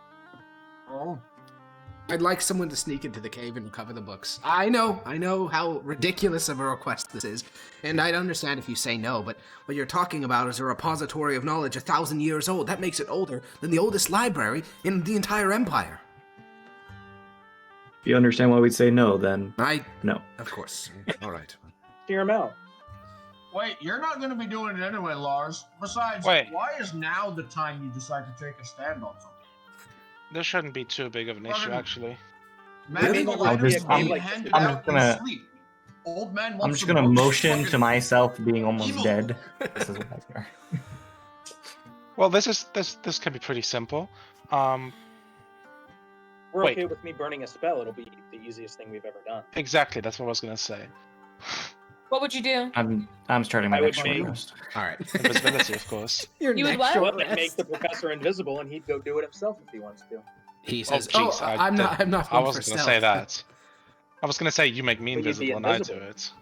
I don't think Oh. invisibility would help. I'm a bit of a clumsy one. There's a reason I'm not in the legions. I'd say do that. Just make Severus invisible. If you're willing to. No. All right. How many do you If think you we can are- carry? Because from your descriptions, I'd have some specific ones I'd want you to recover. Well, if I There were some that were not in. leave all my stuff here except for my dagger, just in case things get heated, then I should be able to carry. How much does a book weigh? 2 pounds. 2 pounds. So I should be able to carry up to 40 pounds. I would have on me How are you going to carry 20 books? 14 pounds. That's, I mean, Backpack. let me think about it. I don't think it's that hard. Like, you're just piling them up and you just hold out your arms in sort of a crook and you pile them up 2 by 2. Here's the real problem is like putting them into my backpack without being noticed. That there's like books floating into a backpack and then disappearing because they're becoming invisible. Pretty sus. I want to look at Xenius and ask him, could Hegal theoretically go with Severus and, you know, absorb some books and then spit them back out? I've never seen him. I don't think he's too hot on the spitting things back out. Hegal speaks up. And he already told me he's not interested. Yeah, he speaks loudly across the camp and says, "Anything that enters me will not leave." Hegal, is that you? There's no further reply. Does he sound He bigger to sounds you? so much bigger, and like he's making full sentences. That's pretty good. Yeah, he's grown up. Yesterday when you were like trying to ask me shit, I heard he had like hands, like actual hands. Like, yeah, he was pulling himself on my shoulder with hands. Oh, okay. Huh? All right. I was about to say, how big is he now? 'Cause, we're getting to like, It's like he's 2 feet invisible. tall. So, is there like an elephant behind? Oh, He's like 2 feet. Elephant. Gee. Hey, you never Be a know. good meme. You never know. All right, so the plan is to invisible Severus, grab as many books as he can. Well, yeah, I'll go with him. Okay, well, the First we professor's should- going to make some special requests then, because he knows he can't grab them all. If possible, grab 1 tome of each language. After that, it's up to you, but I'd like to, perhaps we get lucky and find a sort of, Delian stone, as it were. You know, one language translating to the next, allowing us to understand this strange language you mentioned. Well, we don't know Say if any of the books are going to Delian be there when we go back, but we'll do our best. He nods and turns towards Maximus, says, "Yes, the Delian stone. Translates 6 different languages, created by the city lord of Godoluca as one of his first acts." Yeah, never mind. Is this a magic stone or like a... No, it's just a tablet. It's a stone tablet 20 feet tall that has the same message written in 6 languages for posterity's sake. It's a wonderful piece of linguistics for future generations. which languages? Delian, Sinvalin, Dorvish, oh my. I don't know, I studied this in Symposium. Cool and all, but I don't recall asking. What? Anyway, but maybe we should, you know. We have a long day in front of us. I just asked. What do you mean? Like, I literally just asked. Alright, Yogi. You invisible, you and... That's so funny. You invisible, you and Heko, and the two of you guys... Wait, couldn't you even invisible more people in that? I could think do you a third can, person, yeah. but nobody else sounds interested. Or stuff. I could. Shit, I'll I'll go. do it. Carrying Yeah. books sounds like a great time. Boom. Aston Maximus. He was Well, yeah, really Maximus is not even like an option. He's way too loud. Severus, would you like me to come with you? I take off everything. Oh my god, What? everything? Wait, he's going up naked? What the fuck? Okay, I suppose I have common clothes on, but sure. How many people can you make invisible, Sednius? I think it's 3. 3. Yeah. And I for sure Alright. want to. I for sure want to be one of them because I want to make sure I get the Archmagus. Can you be encumbered? And While still invisible? like walk out of the cave? It's like Yeah. half speed. I don't see why not. It's actually not half speed, it's reduced your movement speed by 10. Oh, But it makes you do less some stealthy. math here. There's not a mechanical thing for this, but it's just going to make you slower, so you're going to have to make more stealth checks. So, Oh, okay. if there are Is there enemies, anything you that know. we can do outside of the cave to support you? Yeah. Let me go in first on my own just to check if there's enemies in the quietest.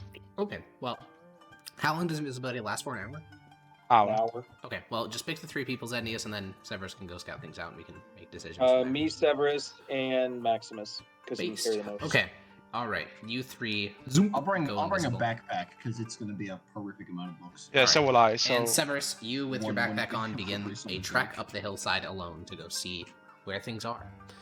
Roll a stealth check as you march up the slope. Wait, let me just...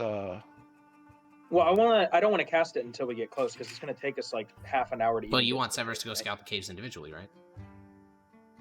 You want to go without us? When I say scout individually, I mean like... I'm going literally like... I don't want to waste half my. It's not going to be spell half your just thing. to- It takes like 2 minutes to walk the whole caves. But it Yeah, takes. like... It when- takes when- like 15 to walk a mile, right? Yeah, but it's... Oh, I see what you're saying. You want to... Yeah, sure. You guys can walk more up the Well, slope. yeah, we should walk like close to the cave and Are then you start walking like right casting it. outside the entrance? Not right outside. They might be posting guards after what happened yesterday. So how close are you? But like a 5-minute walk outside, right? So we can 5-minute see walk. the entrance. Okay, yeah, you guys start to walk out in the valley, Maximus, Ednius, Severus, without your equipment, without your weapons, without most of your armor.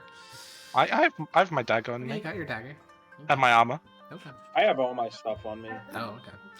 I All right, have well, my sheet marked. you guys Right begin on to me. walk into the valley, and once you reach a certain threshold, maybe 300 feet away, you can see the top of the crack in the rock face, which makes the cave entrance, and you go invisible. And Severus, you begin a trek up the slope to go see what's in there, what's to find. Make a stealth check. Yeah.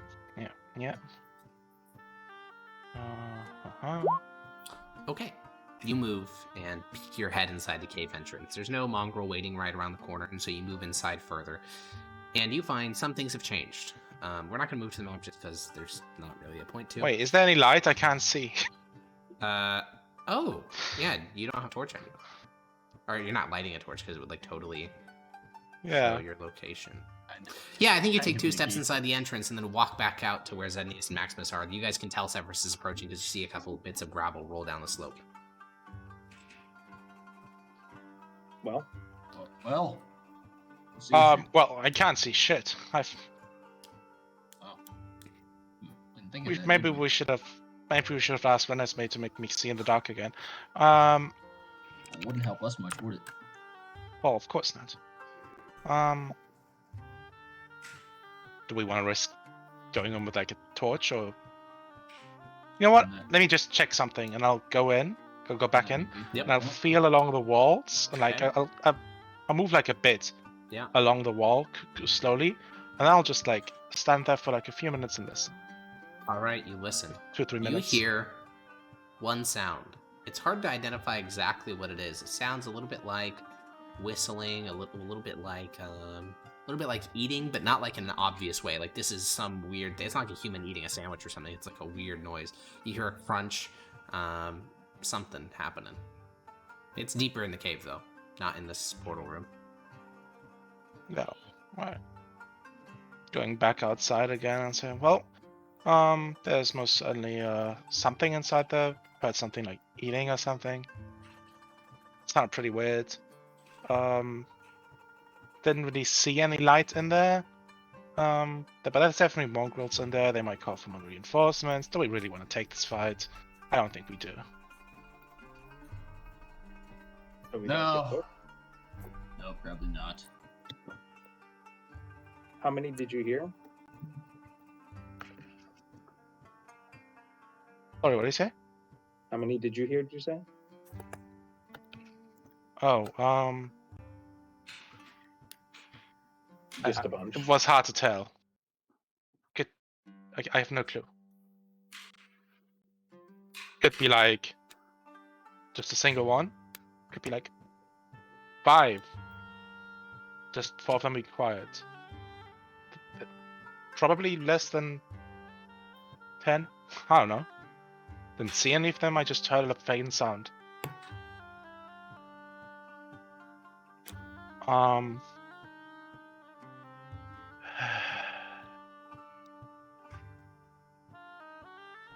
Could I Wait. ask Hegal to check? Yeah. Wait. Actually, can I, Hakon, Yeah. when I came out of the portal initially, just before Zednius came out, Uh-huh. were they holding torches? No. How did we see Was them? there any light sources near them? Yes. Did they have like a torch hung somewhere or something? Yeah, there are 2 burning sconces in the portal chamber that were unlit when you guys originally did your foray, but were lit when you exited the portal. So I'll say, well, I don't think they can see in the dark either. So if they're there, then there will be light. How about we just have Hegal check, and then Yeah. we know for sure. Okay. Yeah, sure, let's do this. Hedegal crawls off your shoulder and walks into the cave. You see through his eyes that the cave is as expected. However, the what do you call it?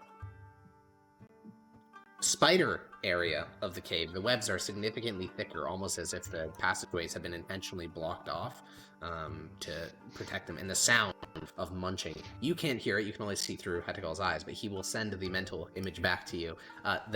Those spiders are eating something.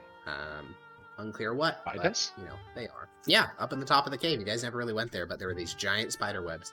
And they are devouring something. But he will... and that's at the portal? No, it's at the uppermost end of the caves. You guys never really explored. Oh.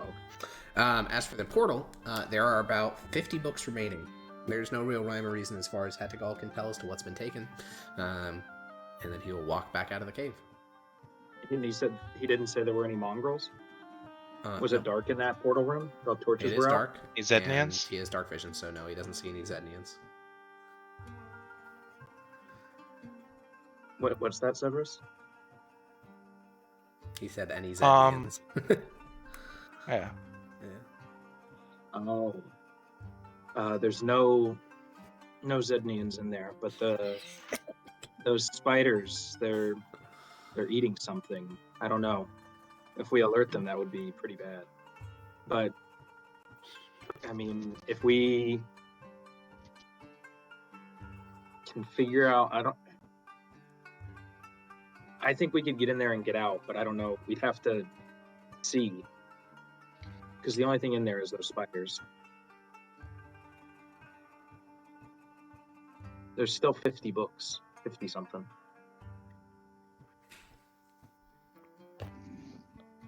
Well, what are you guys doing? There was no light inside there at all, right? No, pitch black. I mean, we could walk deep? in with you lights. said the spiders were deep in there, right? We Yeah, could they're walk about into 20 some feet light. away from the portal. There was this passageway with these giant, like, silky strands across it. Now it is a full barrier where the spiders have essentially walled themselves in with their own. And they're walled in. Yeah. Okay. So Then let's they just won't go be in able with to light go. and get as many books as we can and get out of here. Okay, As quick the as three we of you can. guys walk in. What's your form of illumination? I don't have anything on me that would produce light. Maximus, Sednius?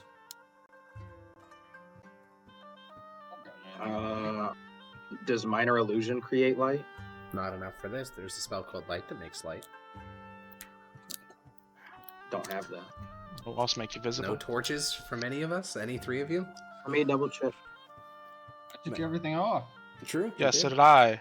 I do have torches. Okay, good. Okay, you light a torch, you strike it, and a torch, a light, guides your guys' path. It's weird to see this floating light. It's not like the torch is floating, but the light produced by it is. And you guys proceed inward in a very strange fashion. Hetagal remains seated on your shoulder, and you guys see the 30 books that remain. 30? 50.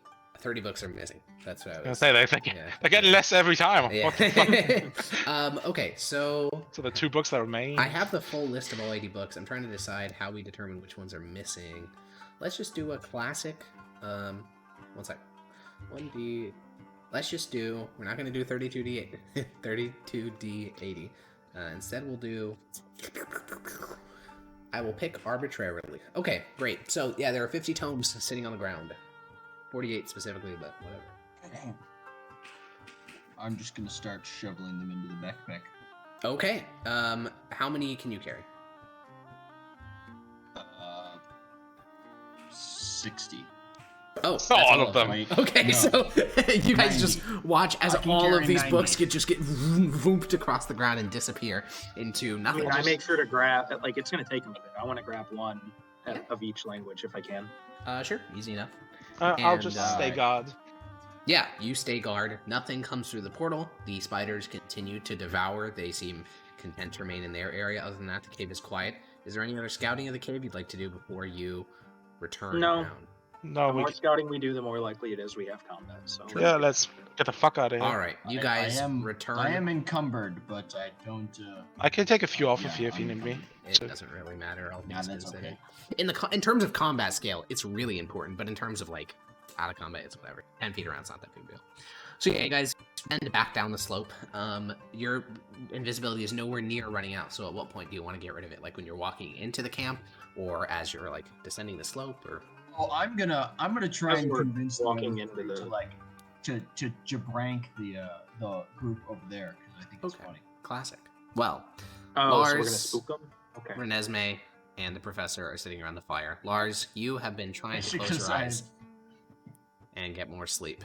However, as you are laying there, just trying to fall asleep again, those images keep flashing through your mind. You know, you don't particularly care for these people, but it's pretty grisly shit to be flashing, especially Renesmee's death was particularly cruel. But Gore's ears will perk up, and the professor will look over at Gore and look towards you. Damn it, I forgot about that. Is that something we should worry about? I'm trying to be the stealthiest I can, okay? And you don't matter. It's Maximus and Zennius. Gore's gonna... Oh, it's just then. Oh, the professor nods. And, Gore will I have an idea. Okay. Okay, well, as I'm the gonna three of you walk guys over- get I'm gonna- closer, you see Gore actively growling and you're directly looking at Maximus and Zennius. They're still invisible. Yeah, they're still visible. I'm gonna get up and kind of prepare my stance in case Okay. there's something coming, because I can't tell. Yeah, if true. Gore's acting up. Yeah, the professor trust will him more. clutch his Do right the same into then. his chest. I'm gonna fly 10 See feet if I up can- just in can I- case Gore wants to bite. Okay. Can I get over to the professor before Gore does anything? You can try. No shot. Huh? You can I try. want to just stand behind Renesmee and just like tap Okay, her shoulder. if from you the guys back want to and get any spook her. closer than you are right now, you can try, but I just need to... I will. Okay, you take a couple more I have a steps dagger forward. in my hand. Yeah, make a stealth I'm check, 10 feet in Severus. the air. I don't think that... Let me pull up some Gore. Come on, a 5 and a 2. 15. Dota, roll a perception check and advantage for Gore. While this is happening, I just want to warn you, out of character, You will stab him. that give it a shot. Renesmee has PTSD, even though we don't know what that is at this time. And if you come up behind her while she is scared of being attacked, Yeah, sure, she that's probably fine. will Yeah, stab you. Stab him. Give Yeah, We're I just don't care, trying I'm to not scare All scared. right, yeah, Gore, as you take a step forward, Severus, Gore surges forward and, I mean, he's gonna bite. There's no reason why he wouldn't bite. So, Dodal, you do the honors. He doesn't, roll. doesn't he recognize our smell? Yeah, but you're invisible, so who knows what the fuck you guys are. This could be some sort of trick illusion. So yeah, make a bite attack, Dodal. Well, you should have disadvantage because you can't see me, right? Yeah, Wait, that's true. a Yeah, really there is good point, disadvantage. Yeah, actually. true. That's a really good point. Try to attack something on smell. 13. Yeah, that makes sense. Yeah, I mean, you guys, I guess the visible ones, Lars and Renesmee, you guys see Gore surge forward, bite, and then there's like this whoosh of air as Severus has to dodge out of the way, and then Gore lands and spins around, and the professor says, "Oh, good heavens, I'm not- we're under attack! Raise the Then I'll banners!" immediately call out, it's just us, just fucking with you. Gore continues to growl. Unveil Almost told him yourselves. to calm down. That's not up He- to yeah, I'm gonna he walks over fly to you and sits above. down. You can dismiss your own, I thought. You No. can't? It's If you make an yours. attack, you can. Sure, You I'll can just- dismiss your Make own. an attack. I'll cast minor illusion that should also break I'm the spell gonna, because I'm I'm gonna casting a keep, spell. I'm gonna Okay. keep worming my way over to the professor. Yeah, Gore's staring Yeah, I'm right flying. at you. I'm also flying over towards the professor. Yeah, I mean, Gore's staring right at Maximus like he's not stealthy. I don't know. I'm gonna, since Severus is the only one that announced himself, I'll say, where are the other two? How close am they I were- to the professor? Well, you're like 10 feet above him, right? He's right next to Lars. Gore is staring. Oh, up if at I'm the 10 two feet of you. above him, I'm gonna drop down 5 feet and just yell "boo" in his ear. Yeah, the professor jumps to the side. Gore just stares at you, unimpressed. Actually, just shits his pants. He does and not then I'll- shit his pants. Thank you very much. I feel like we should No, I roll for wanna do that. my thing. I wanna do my thing. wait, oh wait. I'm gonna keep squishing over to the professor. Yeah, Gore stares right at you. The professor looks towards Gore, and then he walks over to him. He's now within the defensive radius of the dog. Is Gore growling anymore though? No, Lars told him to chill out. Wait, Okay, what did, I'll what did just- I'll Severus just say walk about over there then. Chris not I'll being- just walk- Oh, I'll walk Severus over there. It's said, just uh, us, and I said they were just with me. I don't know where they are exactly now. I'll walk over to behind the professor, Yeah. and then I'll unload the entire backpack of books. Yeah, I mean, the books appear out of midair and a flurry of pages fall over the professor. Gore, again, stares unimpressed, and the remaining invisibilities drop, and the professional judges of the Empire reappear in the campsite. The professor looks Yes, initially professional. scarred and then immensely unimpressed. You found it guys could have hilarious. gotten attacked Anyway. on your way back in. You should have revealed yourselves. Ah, but you see, I didn't. I Yes, see I that know. we only have the finest servants of the Empire. It's good to see that. Look, you've got the books. Can you He tell sort of us what stands up languages those are? awkwardly and starts to pick up the books, dusting dirt off their covers and backs. I shove the one of the language I don't know, like in his face, and I say, "What is this?" He sort of pushes it away and then continues to clean the dirt off the books that were dumped onto the ground. It's so funny, especially the gift. Oh my god, look at it. Well, this is a lot of stuff. It's going to take some time to parse, but also, you can't travel and also like progress through these. It's just not possible. So what do we want to do? Do we want to stay here for a couple hours, massively impacting our travel distance for the day to slowly begin to digest these? We've not Yeah, really. the- Well, we can do that at camp at night. I think. Just You can get make a Yeah. little bit of progress at night. Do that shit on your own free time. We have traveling to do. Okay. I do want to know what the 3 I have are, though, or at least the ones in Dwarvish and Symbolin. Yeah, so was he Elvish doesn't as well. speak he doesn't speak Symbolin or Elvish because there's no Symbolin books. It's only Elvish. He doesn't speak Dwarvish, so he can't help you with that. The only one he doesn't speak Faendish, so I can't help you with that. The only one he speaks is those other books that you don't know the language of. It's written in Gelen, which is the local language. He can read the titles. Did you of say all of them. Fiendish? Yeah, there are 5 books written in Faendish. Oh. So, So do I? I said I grant one of each. So do I have 4 books then? well, thought if I you only have one had of each, 3. then you have 5. No, wait, no, 4 books. Oh. Yeah, 4. Yeah, I'll just take the first from each column. You have Archmagus Guthrak Gendon Death by 1,000 Cuts. Then you have one called The Birth of Brothers. What are the odds? What are the Hmm. others? You have that, Birth of Brothers. Then you have one called Ramal Azak. And then lastly, you have a... it has no title. There's just a 1, like, on the surface, which is the professor translates.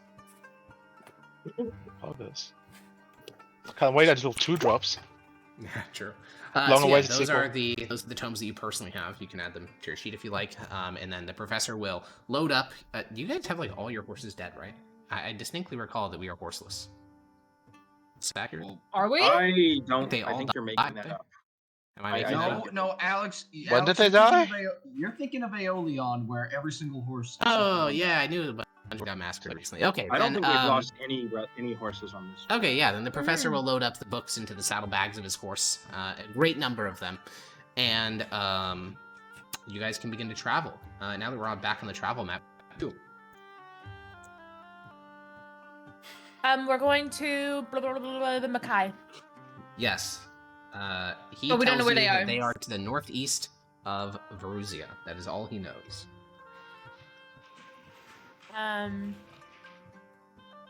Where is Veruzia? Exactly. Where did we come from? Was this the cave? No, the cave is the current tile you're currently in. Oh, What way is that? What were they called? Zednians? No, no, Mkai? no. Kai. Mkai. He said Gotcha, the man. northeast of Veruzia. Professor, where is Veruzia? Well, I don't have a compass. Do any of you? I have one, but it seems to be broken. Well, then, I suppose. And he just sort of looks around. Not a very helpful compass. Well, it came from the Deadwood, so. Oh. So, you guys can make it through, what is that? So this is per hour. You guys have 8 hours of travel. You can make a good amount of progress. So, where are we going? We said it was northeast. I mean, just Northeast of northeast. Veruzia. Which is the capital city. It's where the fort was. Which is we're like directly north of that, or what? Hey, who's to say? If you guys remember, you guys remember. If you don't, then you're in the middle of the wilderness. I think. Oh God! Okay, wait. I think we're northwest slightly. Like slightly Okay. west, mostly north. I think Well, it was that like would mean here-ish. southward is the way to go. Also, a fog hangs over everything. That's why your visibility is so limited. Wait, despite being in the southward? mountains. What? Well, if you think you're to the northwest of Veruzia, then you go south, no? Why would we? To Why wouldn't we exit just go the east? woods. Well, What do we need to exit the woods? If it's northeast and we're northwest, shouldn't we just go east? Oh, you're trying to go straight to the Mkai. Okay, I thought Yeah, you of were gonna course. try to find. Okay, cool. Yeah, I mean, if we just want to guess, we can go east and down. East. Up or down? Yeah. We would want to go up, right? Because it's not woods. Yeah, you guys can descend We're into the swamps definitely along the already coast. in the north. Exactly. Just go east. Yeah. Okay. So we can just go more east. Okay, But great. how do we know where's east when we don't have a compass that works? I think that can be Well, figured out based on the sun sun rising, easily setting. enough. Yeah, Yeah. directions is Oh, not okay. hard. It's mostly figuring out relative direction, like where other objects Right. are. So you guys look towards the sun and follow it, and you can begin an eastward path. After about 4 hours of 3.5 hours of marching, you reach a river. We've been here. Yes, the river does seem familiar. It'll take the Oh, better part of a the day to cross it temple- using Renesmee's Isn't the method. temple like right here? Huh? What temple? The Oh, you mean the little statue? shrine? Yeah. The little shrine was in the square that you are in right now, yeah. And We think cross we're the going river right to the east. way? Okay. You could cross the river to the east, yeah. Takes about a full day for Renesmee to transport the party across. Renesmee could also turn into a giant digging Crocodile. thing. No, dig whatever can. Well, you can do that and ferry us across. Digging underneath the river would take way longer than... Okay. Yeah, my brother. Cross Christ, can what? ferry That would us take across. weeks. And you need, like, Mhm. Well, no, supports she to keep has it a from dig- collapsing inward. Yeah, you would have to like fortify it. Digging tunnels takes a long time. Actually, I don't even know if it's possible to do in this area. The first underwater Oh! tunnels are like 1800s. I was thinking that I could just turn into a crocodile, like a huge crocodile, and You can only The ferry horses us would two stand of on us your across. yeah, that was the Oh. problem. It's the horses. Yeah, It's I'm the not, horse uh, problem. yeah. Well then, Not sure how if you well want to that cross it here, we're gonna have to do a day. Have a day of me working. Indeed. Well, No, we should cross right here. Yeah.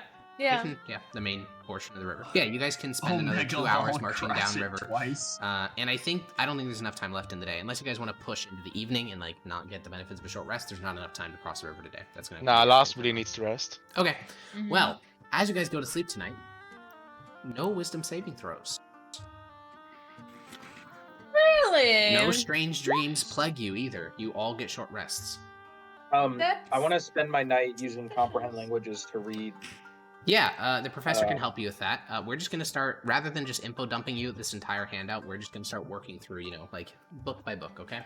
So, I'm not gonna tell you what they're about because that's like actual like weeks of reading. Right. This collection you have here could literally be like someone's entire research career to actually work through these books. Next one you find is a book called Lessons of the Underway. It is written in Can you Dwarvish. tell me what?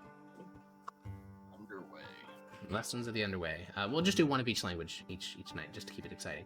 Then we have one called The Flame-Wreathed Crown, written in Elfish. And then we have one written in Fiendish called Folding. And then we have one written in Gallon called Two. Origami paper. In It's fact, called since you have someone who Folding. can speak the language, you have 2, 3, 4, 5, 6, 7, 8, 9, and 10. You have all 10 of them. Wow. Yeah. Very and nice. The professor will translate that. It must have been a very popular. Yeah. yeah, he can Can't wait for actually- 11. So during this evening, while you guys are making camp, he can figure out what they are. They are star charts. They are incredibly exhaustive lists of star observations spanning about a decade. That's useful, right? Not to you guys, but For like other people. researchers. Yeah. Well, Star well- stuff is really weird in Valorous because like there are some occult people that are like ultra obsessed with stars. There's no astronomers yet. You haven't entered the Renaissance and starting to get those. So the only people that care about stars are like very weird occult people who believe in things in the sky directly impact things on Earth. Well, one of the Necromortis people Indeed. was He had a making grand predictions prediction that based proved off Yeah. of the cards. Yeah. So that could And come then- in useful and if then we his want to figure out prediction- why. Yeah, along with now our this journey. is just raw data. It means nothing. It would take, again, years of We should just catalog it, like process. give it to the Empire. Yeah. Which language was Birth of Brothers in? Birth of Brothers is in Elvish. Okay, and that means that Ramal Zak was in Finnish. Yes. What's the underway? Is that something? Is that like a known thing? It's written But in it's just like Dwarvish, a- and is it a known thing? Only a history check. Let's see if you know. When I see like specifically the word underway, I've never heard that. Is Yeah, it like roll a history check to see if you know about it. As It's Okay. a proper noun. 12. Yeah, actually, Ethan, do you remember the Underway from Dwarf Game? Of course I remember. How would you describe it? That place was great. Yeah. I mean, it's just a It's a road carved through the mountain, like directly through the hearts of the mountains to get to or traverse the various like dwarven holds that are spread throughout the mountain. It's so you don't have to leave the mountains to actually like traverse them. There you go. Where is that? Like relative to. So in the context of the Empire? Ethan, he encountered it in one particular mountain range. This is from 1,000 years ago, so this would be back, well, depending on when the book's written, it could be from the Dwarven Golden Age, which means it spans the entire planet, or it could be from, you know, there's been a bunch of different Dwarven civilizations, each one built their own. It's a pretty common thing. Nowadays, in like 1280 right now, they're all destroyed. I was gonna say, if this spans the entire Earth, this could be insanely useful. Literally all of them have been destroyed from tectonic activity, intentional sabotage by the dwarves, invasion. It's all gone. Yeah. Also, Morgan, I know Dwarvish, so if we want to. Oh yeah, let's go through all the Dwarvish texts then, if you know Dwarvish. Okay, so we have that one. We have one called the Shield Bearer's Burden, the Remora's War, Axestone Grinding, which is the biggest tome of any of them. Like, it is by far the longest. It's about 700 pages. That sounds about right. There's one called Misty Heartland. And then there are, there's one called Ushaldazar Prospects, which has a little bit of pictures in it. And then there is Anumbanar Names, Anumbanar Clans, and Anumbanar Bloodlines. What's Anumbanar? Anumbanar, let's think about this. Yeah, actually, this is just, I think every creature alive would know this. Anumbanar is the mythical, maybe real, homeland of the dwarves. A city which, according to the dwarves themselves, God created them in Anumbanar from, automatons. And so it's like the first city and the birthplace and like a heavenly seat of their pantheon. Is the Remora's War anything that I would know about? You would never have heard of that. You don't even know what a Remora's is or any of that. No. That's like a proper Dwarvish noun. Is Misty Heartland another romance novel? You can flip it open and look through the pictures provided. It seems to be like the equivalent nowadays would be like one of those late 1800s like British expeditionary novels where it's like King Solomon's Mines. It's like that, but Dwarvish. So there's like pictures of a dwarf warband fighting off these horrific furred creatures, and a dwarf trying to ford a river, but they have horrible seasickness. So like the complicated solution he came up with. It's sort of pulp. that thing. Yeah, it's pulp. Yeah, it's pulp adventure with illustrations for kids, probably. I see. That's cool. Yeah. So that's what Misty Heartlands is. Another one to barter. If I look through Anumbanar names, is it all like? It is a list of 400 pages of names. I hope you have all of them ready for us. Like, they fit more towards the Guthrak Gendon sort of style than. No. Oh. This shit is, I guess, yeah, it's worth talking about. So the list that says that it is from the year 6,732 of the Dwarvish calendar, which, for context, right now, every human alive recognizes this as the year 1280 after the Shattering. So who the fuck knows what 6,700 of the Dwarvish calendar means? But it says it's in that year, and this seems to be a complete census of every person living there. So it provides names, occupations, things like that. But the names are not like Guthrak, whatever. It's like Durin, Andor. There are about probably the first 20 pages are dedicated. Like once you get to the D alphabetical section, it's like Durin for 20 pages. So it's more typical like Dwarvish names. And Durin is like a regular Dwarvish name now, right? Durin is like, it's the Dwarvish name because their chief god is called Durin. It's like, it's like Jesus in like Mexican culture, or like Steve in American culture. It's like everyone's fucking, there's so many.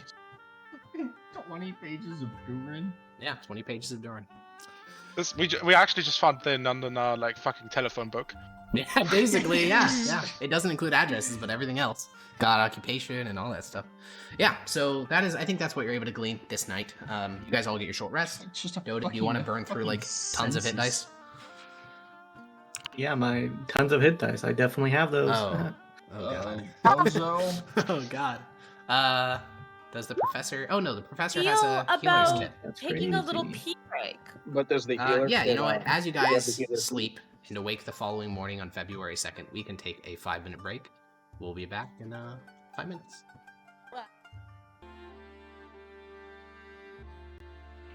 All right. So where we restart that sentence. Where we last left off. Boom, nailed it. We were sleeping on the edge of the riverbank, and the first thing in the morning, Renesmee, using her ability to freeze ice for 10 minutes, or freeze water into ice for 10 minutes, is going to shepherd us across the river. It takes the better part of 4 hours, especially the horses, they'll go across, it just takes time. There's no rush in it, and Renesmee has to go inch by inch by inch by inch. Absolutely. And I have to speak to them and, affirm that they're safe. It's gonna be okay. So you cross, eventually. And, you can move another, hour? So about 5 hours have passed, and you find yourselves at the sort of nexus of rivers. You can see the Great Yaruga River, which the professor will point out, say, "Oh, I recognize that one," to your south, and then several of its tributaries feeding into it. You're about 5 hours into the day. If you want, you could cross one of these smaller rivers, but crossing the Great Yaruga itself, that's another day-long activity. Now, we need to check on our rations. We should have burned through 2 days worth of rations. That's going to be 8 rations. Can someone remove those from the sheet? I got you. All right, 8 rations from Maximus' sheet. Should we make a pit stop at the city or no? Are we fine? Let me check. We're 74 not that rations. 74. Good God. Yeah, I think you're fine. So, do we want to take? What do we want to do? Do we want to cross this tiny river, or do we want to cross the Yaruga? If we think it's just east, then crossing the bottom river probably isn't what we Cross the big one. Okay. You think That we wanna cross means this one? Oh, What if we have to cross back up over there?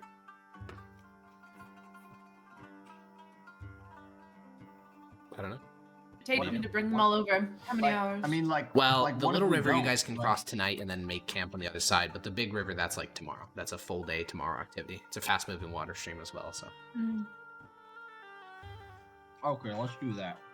Okay, so you guys once again camp at the edge of the river. Short rest. Doesn't really. Any Oh, wisdom it saving does happen. throws? No, none. I might We cross. get more books. Yeah, we can start. Yeah, we can continue working through them. So we already did all the Dwarvish texts. We did. Oh yeah, let's start working through the Elvish ones. Nah, let's do the rest of the Fiendish ones. I like these ones. There is Hymns of the Two-Throated Swallow. There is one titled Confessions, and lastly, there's one titled Words. All right, those are the 3 texts that you translate the titles of. Let's do one Elvish one too. There's one called Kamlarong, and this one also includes illustrations. It is filled with images of elves having sex. Very nice. Come wrong. All right. It's a weird bird, right? They are very lengthy. Yeah, I guess it's worth giving a visual description of elves. They are 8 feet long, incredibly skinny. In this book, they're kind of stylized, so they look even longer. They look painfully skinny, and these positions are, contorting and kind of gross. Yeah, and that's Kamlarong. So, these are the texts, if they can be called that you digest during the evening. The following morning, on February 3rd, it is still chilly. A little bit of snow drifts towards the earth, though it ends within 30 minutes of you waking up. And fog continues to oppress down upon you. And you can cross the river. It is a full day-long activity. Renesmee is exhausted by the end of it because she is doing literally all the work. But you can set up camp in the edge of the woods. You can see to your southeast are plains, grassy plains. And burn through another day. So that is 16... No. Yeah, camp at the edge of the river. And 16 rations, Ethan. Like, I deleted 8 last time. Yeah. I need to delete 16 this time? Sorry. 8 more. I had a moment right there. Severe moment. I was about to say, this seems, I guess we're going through rations exponentially. Not quite. So it's after you guys take another short rest, the 5th of February. Now that you've crossed all the rivers, where to? Grass, you move really quickly through grass areas in terms of tiles. You move through, what is that? You move through 2.5 an hour, and you have 8 hours of travel. So where are we going? We know that it goes grass a little bit wider this way, I think. So Yeah, are you we walking should into travel on the grass? grass if we can. Okay, yeah. 30 minutes of travel takes you here. Oh, no! Fuck me. The second I start seeing water, I'm. Do you just want to Grumpy. walk along the river's bank, or do you want to spend the rest of the day crossing the Yaruga for a second time in 2 days? I'm okay to cross everyone if you think that it's best. I say Where with are we pain trying in to my get voice. again? East, The Mkai? northeast of Verusia to the town, to the people of the Mkai. Specifically, the name of the town, the professor will tell you it is called Rosdavek. Okay, and where's the capital in relation to us? Do we have He has any no idea. Or is that like... Okay, alright. If you guys know, but he did not. So, Yeah, I we've don't only fucking traveled know. 30 minutes. What are we doing? We gotta cross the river again, right? Okay. Yeah, All sure. right. We burn through the rest of the day crossing the river. Into the east, you see a new type of terrain. Marshes. Marshes with great willow trees and buzzing insects. Luckily, you sleep on the river's bank tonight. But they are there. And tomorrow, if you choose to continue east, you have to trek through them. During the whole day, could I like while Renesmee is ferrying us over, Yeah. could I like head into like a nearby like forest area and like find and gather like anything that seems safely edible? Oh, interesting. Yeah, you guys have a lot of time to wait on the bank while she's doing this. Yeah, roll survival Like check. forage, specifically just to make like a nice meal for Renesmee to like so she can sure. Yeah. have something And at the it end of the day because she's doing so Absolutely. much of work. Yeah. Do a And survival it would check. be nice to bulk up our diet with stuff that isn't rations, if that's possible. Yeah. To make it look Yeah, exciting. unlikely, but roll survival check. We'll see. God, Well, you the don't need Mongols anything just else eat other but Mongols. rations. God, yeah, you my rolls find- have been terrible. Yeah, you find just enough to spice up Renesmee's meal. A couple of berries, you find a little nut bush, and you take all the nuts from the bush. However, during the great Okay, periods now of waiting, sitting on the banks, you I'm are gonna see able if to I can finish do the one. rest of the tomes. Now, this is going to be a lot, Beast. okay? So, there's one called On the Mechanics of Orbital Bodies in Relation with Terrestrial Worlds. There's one called Solar Flare's Impact on the Connection Between Planes. There's the These are all tome... Elvish? Yeah, these are all Elvish. The Tome of the Heavenly Spirits, Tome of the Risen Gods, Tome of the Mighty Ones, Tome of the Great Five, and then finally Tome of the Great Four. That is all the Elvish ones. That is all the Fiendish ones. It's all the Dwarvish ones. All that's left is the Gelen It's ones. not 50. Yeah, I know. We'll work through all the Gelen ones later. Oh, I thought it was only 1 through 10 was all of them. No, significantly more. Okay, yeah, that is those. The following day, February 7th, you awake cold and bitter and being rained upon and fogged upon the Gelen Island. The crows still follow you, but they don't seem to trespass into the marshes. There are no crows sitting on the branches of willow trees. So, as you awake, Sign. where to? The fog hasn't let up at all, has it? Nope. It has been consistent for, at this point, like 3 weeks. I think. Maybe 2 weeks? I don't know. It's been a while.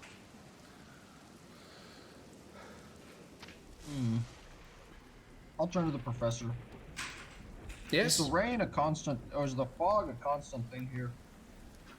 The Quaestor has been here 2.5 years, and he says it's never stopped.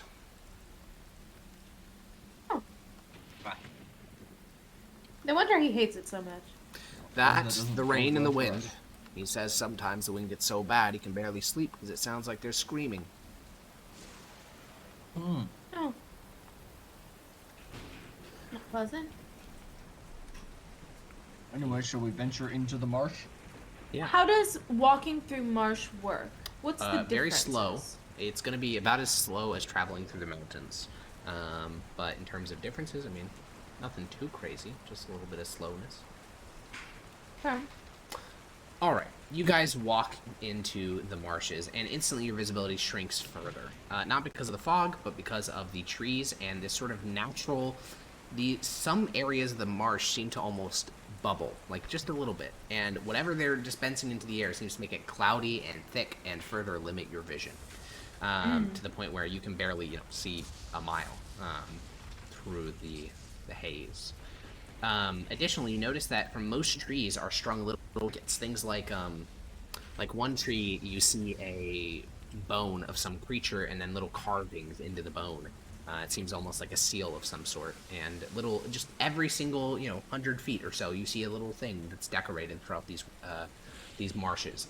And at a certain point, I guess, Renesmee, you have a higher past perception than Gore. So, Renesmee, you notice in the distance, amongst a cluster of reeds, there is a empty canoe. Stop. In the distance over there, there's an empty canoe. You all pause and look, and there is in fact an empty canoe. Okay. Be careful. I'll just approach cautiously. I approach. Are you Yeah, I'm walking in following the out. direction of the canoe? Yeah. Can we walk around it? Horse and- You easily can walk around it. It's hundreds of feet away. Yes, we should probably just not even Yeah. near it. Oh. Okay. Maybe I'll now look at Zenius. Maybe you could send Hetagal to check if there's anything nearby. Towards that direction. Good idea. No, Scout a bit. yeah, sure. Yeah, Hetagal will climb down from your shoulder and begin to walk in that direction. Because he's getting a bit more hefty, you guys see little impressions on the reeds he's walking across. You see little feet, little baby feet, impressioning on the reeds. And then you see some reeds like get pushed aside as he walks into the, chest-high reeds and disappears from sight. Zenius, looking through his eyes, you can see that about 10 feet into the reed stopped, because about 5 feet in front of him is a human. The man has green something, looks like paint, but could be any material of the swamp scrubbed across his face, along with dirt, forming an impromptu camouflage. He has a straw hat, which matches the reeds that he is hiding in. He has a blow dart device at his waist and a dagger of stone in his hand. And he seems to be narrowing his eyes in the direction of Hetagal, though he obviously can't see him because Hetagal is invisible. I relay that there's a man in camouflage over there in the reeds. He's got a blow dart gun. Is it possible for Hetagal to keep eyes on him as we walk around him? So we would know if he was approaching and such. What if he's from the tribe we're trying to get? Yeah, what if he's a Mkai? Yeah, maybe we should try to contact him. You speak Oh. Gelen, right, Professor? He looks over. Yes. But I don't think the Mkai, I think it's mutually intelligible, but I don't think they speak Gelen. I think they speak Mkai. Oh, But they should be able to understand it. They trade with the Gelens on the daily. How far away is this person? Well, his canoe is 300 feet away. He's probably 240 feet away, hiding in a cluster of reeds. You literally, even knowing exactly where he is, you can't see him. That means his stealth is, much above any of your past perceptions, even Renesmee's. I say, well, if we get a bit we let closer him to know him, that we see him. I could cast a spell that to talk to him from far away. Well, a bit What? further away. So we don't have to shout or anything. That might oh no. I feel like if we approach him just openly, he Are you might gonna just cast attack tongues? us. What are you doing? Message. That doesn't Can work. you You don't speak understand- the same language, no? Isn't it just Well, the yeah, words but you're saying? maybe just but I'm just gambling. He speaks common. Oh, sure. Yeah. Wait. Couldn't Well, couldn't cast Severus tongues. ask the professor how to say hello, we are peaceful in Gelen, and he could just repeat however here, that sounds. Sure. You can do his Can best. I, if I cast tongues, can I speak through can that go through Hetagal still? Can you I don't speak know how through that works. Hetagal? I can. Then yes. Okay. Wait, sorry. gonna Wait, cast- so I have to pause. Let me see what tongues does specifically. Because I think yes, but who knows? Maybe it's wacky. Because it's you speaking through Hetagal. It's not Hetagal speaking. So it should work, right? I don't know. Wait, you can speak through Hetagal? I think Yes. so. Apparently. Allegedly. Wait. Is my internet dead? Oh, okay, never mind. It just took 10 seconds to load a webpage. That was so weird. Okay. Anyways. Your stream's fine. Okay. The spell grants the creature you touch the ability to understand any spoken language it hears. Moreover, when the target speaks, you need to cast this on Hetagal. Okay. And you can cast it on him from distance because It's it's a touch touch spell. spell, yeah. I'll do that. And Okay. then I'll You burn the spell slot. Hetagal, you cast it on Hetagal. The man is, he seems to be slowly grabbing a reed just from the cluster he's in and just poking in front of him. And he's getting pretty close to Hetagal. What did I say? That we come in peace? We mean no harm? We're looking for the Mkai? Does that sound right? Yes, Party but don't you members? think it would be jarring for him to hear a voice coming out of nowhere? He might think that it's a god, a demon. Reminder, the spell's We already have been to- cast. Yeah. Oh, How long does gotta tongues commit last for? now. Go for it. All right, 1 I hour. speak through Hekagal. I say, hello, we see you. Yeah, you hear a scream because the voice that comes out is, "Hello, we see you," and you hear Well, a no, scream. it's literally, it's my voice. It's still coming out of Hekagal. It's coming out of In his your vocal own cords. voice. Why I is hear my what I see voice- what it says, but it's coming out of Hekagal's vocal cords. Okay, it's gonna sound like But it's Hekagal. just, even if it can't speak, Well, it should He be is my, it capable should of be like speech. literally my voice. yeah, but I'm saying it's like so. I The s- thing I is see that what even it if you says, didn't but have it's coming vocal through cords, Hekagal. It's coming through In Hekagal. your own voice. It's coming through, and it is your words. You know It's Why like I use his this- voice. It says authorial your voice. own voice. I but see this what is it like says. saying if I use my phone speakers to play something, it sounds like me. Well, Huh? but phone This speakers doesn't make don't any have, sense. like, phone speakers don't have a sound, but like a specific sound. How is Technically, this also, any different phone speakers from do me have a than resonance. Hekagal? They sound different than headphones. You're gonna sound like Hekagal if Yeah, you're talking no. through Hekagal. Oh my god. What if I talk through a raven? But then you would sound like a normal person because those can't speak. This can speak. He has like because it says if it can't speak, then you're able to. My own voice do it sounds normally. like Hekagal now. When speaking through him, yes. And even if it had been your own voice, it probably still would have freaked him out because it's a voice coming out of nowhere. So he jumps back. All of you guys spot him. He, within one round, gets into his canoe and he starts to paddle away. Do we follow him? We follow him. I suppose so. Also, Okay. I'll just look at that. Yes. What exactly did he say? Well, I tried to tell him we saw him when we met no harm, but he ran away as soon as I said the first thing. Have you considered starting out with a no harm thing? I probably would too if I heard a hit. Just going, I see you, could be kind of, threatening. Well, I tried to clear it with you guys, and nobody. True. Real true. All right, yeah, you guys can I'm try pretty to sure kind the of keep exact up. three things you listed off we agreed on, and then you said none of those things. So.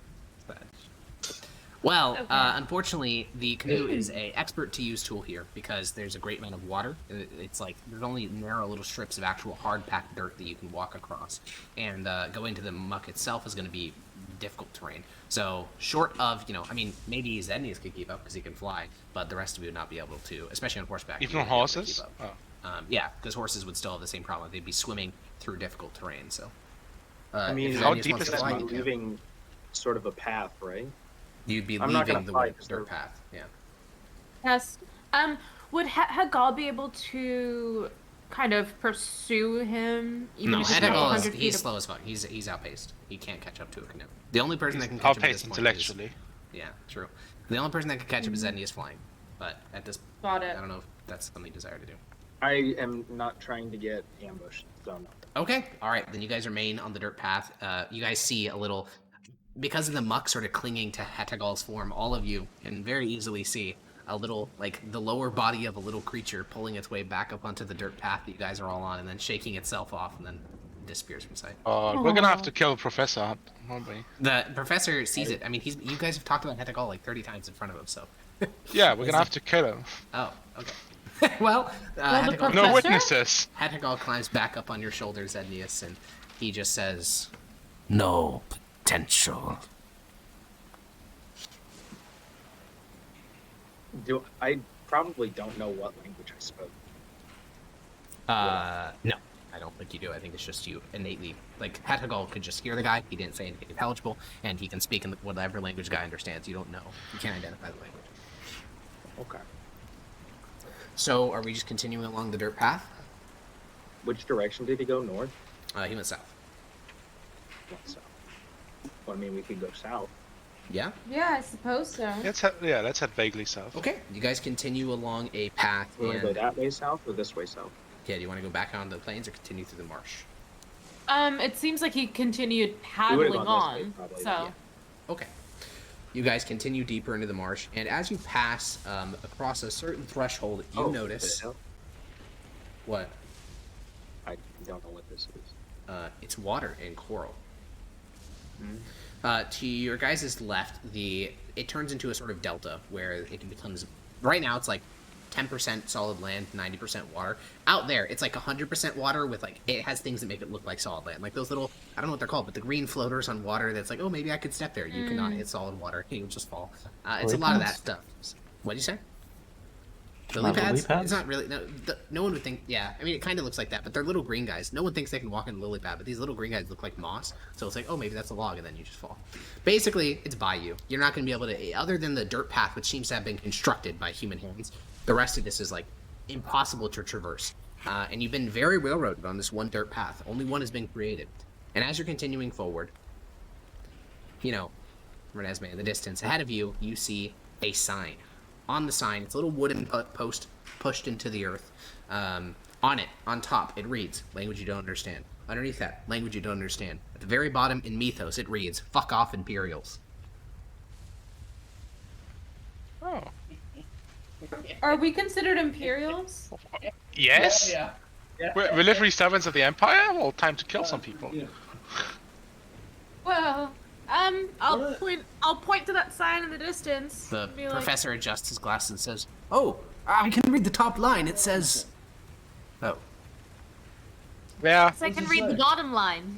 yes. pretty sure it says the same thing on all No, of them. actually, it's a little bit more friendly. Rather than fuck off Imperials, it says, not trading till summer. Oh. Inside check. Yeah, roll an insight check. On a I sign? feel like he's... What the? Oh, on No, me. inside checking the Sorry. professor is reading that out. On the sign, totally based. I don't believe the It's a sign. sign. What is with yeah, my the rolls professor- today? yeah, I haven't with rolled higher than a 5. With the 4, he seems earnest and truthful, like always. It's like you're gonna inside check a. That would be A based. I sign? would respect Yes, that so much. Giga Chad. Did they handshake while they were writing? Well, Yeah. I mean, it you can seems comprehend like what Bryce said. True, if you want to approach the sign. Currently, it's hundreds of feet off. It's like at the very No, edge. I cannot comprehend languages. Oh, what? I guess that's only you, Oh. But I can illusory script. It's very useful, I swear.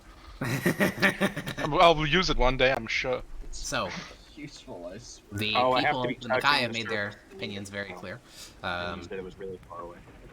Oh, the Mkai. Thanks for spoiling that. Well, you guys are in the swamp, you're Yeah, looking for the meta. Mkai. I think it's kind of obvious, but maybe not.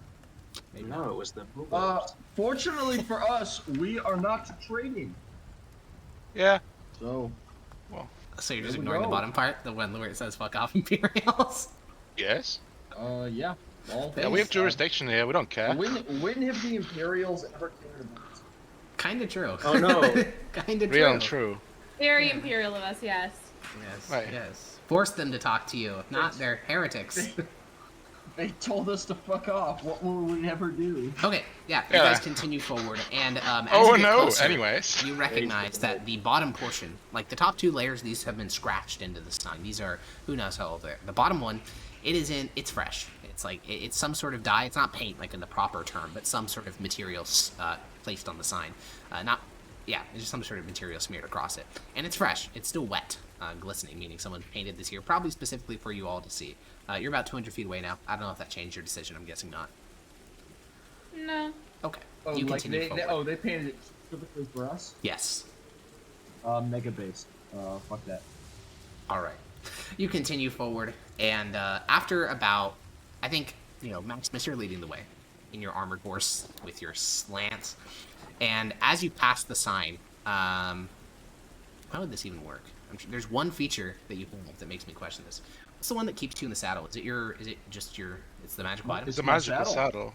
It's, Okay, it's so- my saddle. Okay, yeah, then you're irremovable. Okay, yeah, make your horse, have Mickey make a dexterity saving throw. Uh-oh. That's not. They're good. doing I the, think this is- the falling fucking trees from Endor. I think this is just a D20. Okay, sounds good. Right? I don't. Well, I'm asking you. I don't know the stats. Oh, riding horse. Riding horse, 5. Oh wait, you convenently have put it right in here. Isn't Mickey I'm a a warhorse? genius! I'm a genius! Wait, isn't Mickey Oh, a no, he's- warhorse? Is No, he? he's a riding horse. I couldn't. Well, yeah, Ah. I Alright, got what's his- him from my. I got thought you him like from trained him up to be a warhorse Eventually, equal yeah, or but I something. don't think he is yet. Anyways, yeah, is it a D20? Oh, I didn't even know that was a thing you could do. Okay. 11. Yeah, 11. As Mickey moves forward, you guys all watch as just past the sign, across this sort of densely packed dirt path, Mickey falls into the earth about 10 feet. He's going to be struck by a pit Oh. trap, which does not that much damage. It's only 1d12 piercing, but Mickey now has to make a Constitution saving throw. Oh, please don't break a leg. It might be poison. That's even That's worse. Con whoops. gets +1. Okay. Somebody moved the thing. I'm bevving. That was an accident. I'm literally bevving. Bevving and shaking. Damn it. All right, so Mickey gets impaled on these wooden sticks, which snap into his lower carriage. The plate covers a lot of him, does not cover. And Mickey roars in pain, but you manage to calm him down, and he's tall enough that he can just stand and back up out of this pit. But you notice on the tips of each of these wooden spikes, they were glistening, and Mickey sort of buckles underneath you. He's already, you can put your hand to his side. His breath is hot. Renesmee, Yes, do you have lesser restoration by chance? I do. Let me see if I'm capable of casting it. We're gonna need it, or else Mickey will probably not make it much better. Yes. I'll go over to Mickey, and I'll cast lesser restoration. To be warned, this is my last second level spell slot. I think I can upcast theoretically, but just warning. Okay. Right then. You place your hand on Mickey's side. He, takes a deep breath and then breathes out, and he seems to calm intensely. And, well, who knows what it was? Maybe it was a very minor, 1d4 poison damage. Maybe it was a horrific bacteria. Who's to say? All that matters is that he's no longer poisoned. Old Magnolia was never gonna take the chance. Is there any Of course. when marshes, but are there any long sticks or reeds nearby? Anything solid? Indeed. So yeah, I think you guys have been traveling along this dirt path. It's hard packed. Basically, someone took a bunch of dirt, packed it up until it's a triangle shape, and then made a 5-foot wide, or probably 10-foot wide path of dirt.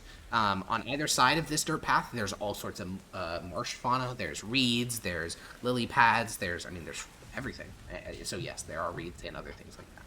Yeah, I'm asking if I can get something that's like a pole, and I want to go on foot in front of us and start tapping the ground. We're gonna go a lot slower, but be quite. Yeah, that's what I'm wondering if there's anything solid enough I for see what you're that. saying. Yeah, you can go find a log or detritus or something like that, and go grab it. This is gonna slow your pace to you could painfully slow crawl. Yeah, I We mean, can do you also wanna just inspect the trap look at all, out for or are this we kind of just gonna- stuff. Probably, Okay. yeah. Yeah, I'm guessing the trap isn't gonna. yeah, you can go up and inspect it. It's not a standard pit trap. A standard pit trap would be leaves placed on the path, but I don't think any of you are foolish enough to go oh, there's leaves, obviously, and there's nowhere else anywhere on the trail. That's obviously a pit trap. This one, instead, it had a net that had a layer of fine sand attached to it, and then the net obviously can't hold weight, and then the horse stepped on it and then fell into the trap. So this would not, if you poked it, it would feel a little bit solid, and the sand would move. So it would be very similar to the rest of the path. It's only if you stab it hard, they'd be oh, obviously, that my thing just went right through it, so it's not actual dirt. But it is a bit more sophistication than, your standard leaf covering a pit. So that could be an indicator of the types of traps to come if you continue along the path. Wait. Could I use my mage hand, and as we riding on the horses, could I use my mage hand to tap the ground in front of us forcefully every now and then? Yeah, you'd have to Okay, slow the pace of the Alex, entire horse Probably. column to the pace of the mage hand. But yeah. Yeah, I have I a can question. go 30 foot around. Yeah. Are any of those things gonna be faster than just not using the trail? Are any of those things going to be faster than just not using the trail? Basically, So if you we don't just use the slog trail, your horses are going to Yeah. be swimming almost constantly, and eventually they're just going to burn out and not be able to swim anymore. So unless you have yeah. a particular hard Okay, land so use you're aiming it's- for, it's faster to go on the trail. It's deep. It's not just Yeah, no, it's enough to swallow horses and men, and lots. If you want to test it, you can plunge your entire lance and it'll disappear up to the hilt in the water. No, that's okay. Oh, yeah, well, yeah, I suppose. Yeah, and you can just take it out, no problem. It's just water. But yeah, are we continue along the trail with Severus at the front, his 10 pounds of pressure just pushing on the ground? Is that the plan? I suppose so. I think that sounds like the best plan that we have. Okay. You guys all ride around the pit, which is not an easy thing, by the way. This pit takes up the entire upper portion of the ridge, so you have to walk your horses on these almost 30-degree surfaces around it, which is quite a thing. But it can be done. It's not checks need to be made. You're back on the trail. Severus leading the way, an invisible hand. It puffs up bits of this compacted dirt. So it's every 5 feet, it's a bump, bump, bump, bump, a hand pressing against it. And after about 100 feet of this, you guys hear a whistle. And about 300 feet away, pulling some canoes from out behind a pack of reeds, there is one large canoe containing about 20 people with various blow darts, javelins, other ranged weapons like bola. And then there are 2 smaller canoes which contain warriors armed with spears, shields, and no swords, just spears and shields. And one of the men at the front of the longer canoe, which pulls out rapidly as 8 men are rowing, he shouts out in language that none of you speak, but the professor's ears sort of perk up. What did he say? He says he thought his message was clear to us Imperial scum and that we should leave. Tell them we come with a purpose, and we come in peace. Yeah, the professor will translate it, and at this point, I'm just going to talk like what the professor translates for you. So he says, "We don't want you here. We hate your false corpse emperor. We hate all of you. Your proselytizers have been flayed in the past, and our message for the rest of you is clear." What is the purpose of us meeting with them, Mkai? the professor turns over and says, "I think that they may know more about other ruined locations. Perhaps they may even know more about this woman you're searching for. They've been on this island longer than anyone else." There's a shout Seems from like the the ravens canoe. aren't coming here as well. He quickly translates the shout. He asks what we're whispering about. How do we fight the ravens? Can you tell him that we're here to find out information about the ravens? We are trying to fight against them. Wait, no, maybe don't say against them. Pauses. They might be on their side. So, what do I say? don't think so. Ask them what they if they can tell us what they know about the ravens. He shouts it out. They are evil. We know. We We're wish to trying to fight fight them. them. Good luck, Imperials. Do you know anything that could help us fight them? We don't want to come into your land or stay here. We will leave. You have been trespassing for 10 miles now, each one marked and measured. You have been granted the grace of the Vortipool that your heads have not been removed from your shoulders. We are Imperial judges, and if we go missing here, there's going to be people looking for The us. professor starts translating that we are Imperial No, judges and then stop. stops. I'm just saying that they can't just get rid of us like that. If they kill Yes, us, they could. there's gonna be lots of people coming after us. I know. So they but probably just want us to fuck off, and we're not gonna fuck off until they give us what we want. We have more leverage here. We have the entire empire backing us. They're just some The tribe. entire empire is not coming out here to avenge us. I mean, if they killed 5 or 6 judges, they probably will. Yes, They'll probably Holy just keep the fuck. island. Yeah, like killing 5 judges. That's gonna be a war.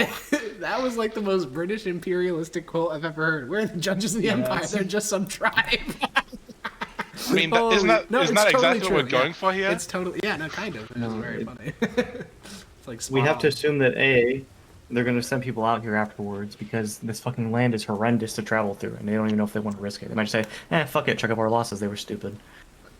True. There have been judges that Also- died in the past. They just let what's them the die. point of, like, if we die and they send people out to avenge us? Yeah, what the do we professor's care? gonna shout We're gonna out be something. dead. None of you guys say anything for him to say. He just shouts out something in the direction of the canoe without any like prodding. What did you say? I asked him what a Vortipool was, and The shout comes back. He says, oh, their holy leader, and he shouts back. This goes on for like 30 seconds. There seems to be some confusion about this term, and then he finally says, oh, it's their holy leader, their father, and also the arch rival of the Raven King. I think that's what he's saying, anyways.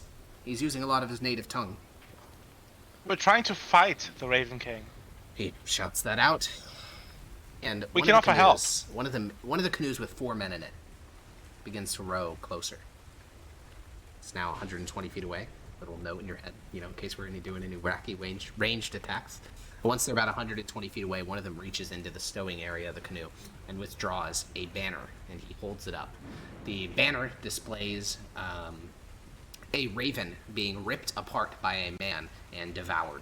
The heart of the like it's being ripped open. The heart is being devoured by a man, and then the edges of the banner are decorated by bird bones and skulls of ravens and even a human skull, which a little bit concerning. But it's all very tastefully, presented, artfully done, well put together. Of course. And Very tastefully the murdered. man holding it shouts, and the professor looks over and says, He says that is what they do to servants of the Raven Tyrant. They don't have anything to worry about from him. As far as I see it, Professor, and you can let them know this, that the enemy of our enemy is our friend. They We seem to understand. think it's a defeated threat. Well, No, we they're have very- proof that he isn't. That's a good point. What? How should I phrase it? He thinks for a moment. Yeah, I think I got it. He shouts something out towards not towards the canoe holding the banner, but towards the lead speaker on the main canoe. And the translation comes and he says, they said they hadn't heard about the mongrels, the Zednians, and that he hadn't heard that there were the tribe off the island. The woman, I told him about the woman in Redinium and the fact that she was a crow. He sort of listens, and some more shouting comes from the canoe. He says we should remain here, potentially for several nights. And they But Here, as in right here where we are right now? Or like he we clarifies, he go shouts out towards towards the canoe, and then the main canoe withdraws, and the other canoes follow him. I think that means yes. Yeah, they're probably gonna have to talk this over amongst themselves. I'm sure the leader will want to speak to understandable. I think that we are being shown grace by them. Clearly, they are also against the Ravens. I agree that we take shelter here. I would recommend, well, I'm not some fancy diplomat. I don't know the proper proceedings for these things, but I know they've had very bad interactions with the Quaestor in the past. I said he used a derogatory name for them. He calls them the Peachachoo, meaning fisher folk or fishermen. I think it, somewhat demeaning to name a whole culture after one profession. So, I think just tread lightly. And he mostly looks at Severus, but not in like an accusatory way, just like a, wanna make this Well, work. you're the only one that can speak to them, Professor. Of course, so- I just mean the messages I'm translating. Perhaps less, oh, we are judges, we will bring fire and brimstone upon your people and place your heads upon spikes, and more so, we have a mutual enemy. Well, I'll you grab know, the professor's they arm and started. I'll, go, They called the emperor a dead emperor. Can you believe that? I'll grab the truly. Heretic professor's arm barbarians. and I will whisper into his ear. Feel free to do some selective editing of our messages if you feel that He they are shakes coming his off head a little bit resolutely. insensitive. No. Things could get very complicated very quickly. I wouldn't want any miscommunication. I will say what you say, word for word. I'd simply like some more agreement as to what I should say. If Probably. we are messengers of their doom, I'd like it to be a united front. I'll No. hold my No, tongue we are for a not. bit. Don't worry. All right. Well, he looks around. You guys are on a 10-foot wide road. There is literally nowhere to set up a full camp. There are no trees to hack firewood, unless you're using reeds, but those are not great because they're soaked wet. He just sort of looks around and says, Cold rations. and, Not much sleeping area. are you guys just making camp up on this little ridge? Like the good Yeah. days. Is there any place that we came by that could have offered like a little more? So far, for the last, about 2 hours of travel, because this is early in the day, it has only been this little upraised dirt path. It seems to have been almost constructed that way to narrow invaders through one particular channel. All right. Yeah. I wonder what their actual village looks like. Is it a much bigger version of this, or We could go invisible and check it out. that's a terrible idea. One of your worst. Jesus Christ! Okay, well, the professor will begin to take little sketches of some of the creatures in this marsh. None of them are particularly unique. A horn-billed albatross. A four-legged crane. None of these things are especially unique to this. Or A four-legged crane. It's just a turn of phrase. They don't actually have 4 legs. It's Oh, based on oh. these stripes on their body. Oh. And eventually, as it gets around 2 o'clock, you guys hear this chorus, this beautiful sonorous chorus of frogs, and these are unique. Each one, individually just sounds like a ribbit and a croak, but together, they make a horrific racket. You will not be able to sleep. Oh no. Can I make the argument that as a soldier, I have developed the ability to sleep under any conditions? You may make that argument, yes. Others might call it cope. Others might also. I don't know. I mean, it's a pretty unique noise. After maybe an hour or two, you can accommodate. This applies to everyone. After an hour or two, you'll probably get used to it. It'll just fade into the background. But when they start up at around 2 in the afternoon, it is fucking deafening. But this does provide a chance to work through the remaining tomes. So the Gelen texts, about 15 of them are clustered. There is, of course, 1 through 10, which are all stellar observations. Then there is another 1 through 5. The titles there's no title, it's just 1, 2, 3, 4, 5. However, these ones, just flipping to the first page of each one, the professor will surmise these are collections of local legends, like oral history. But they're not very well categorized or dated, and they're not like a heading at the top of each story, so it would take a lot of like scholarship to actually figure out what they are. And then there is a series of tomes. There is one called State of the West, which is dated 432 of the Gelen calendar. There's one called State of the East, dated 438 of the Gelen calendar. There is the Illithene, Anunbanar. There is Roll of a Prince, the Gods, Predictions, and lastly, the Stars. And these are Gelen? These are all written in Gelen, yeah. And that is every book. All the Dwarvish, all the Elvish, all the Fiendish, and all the Gelen.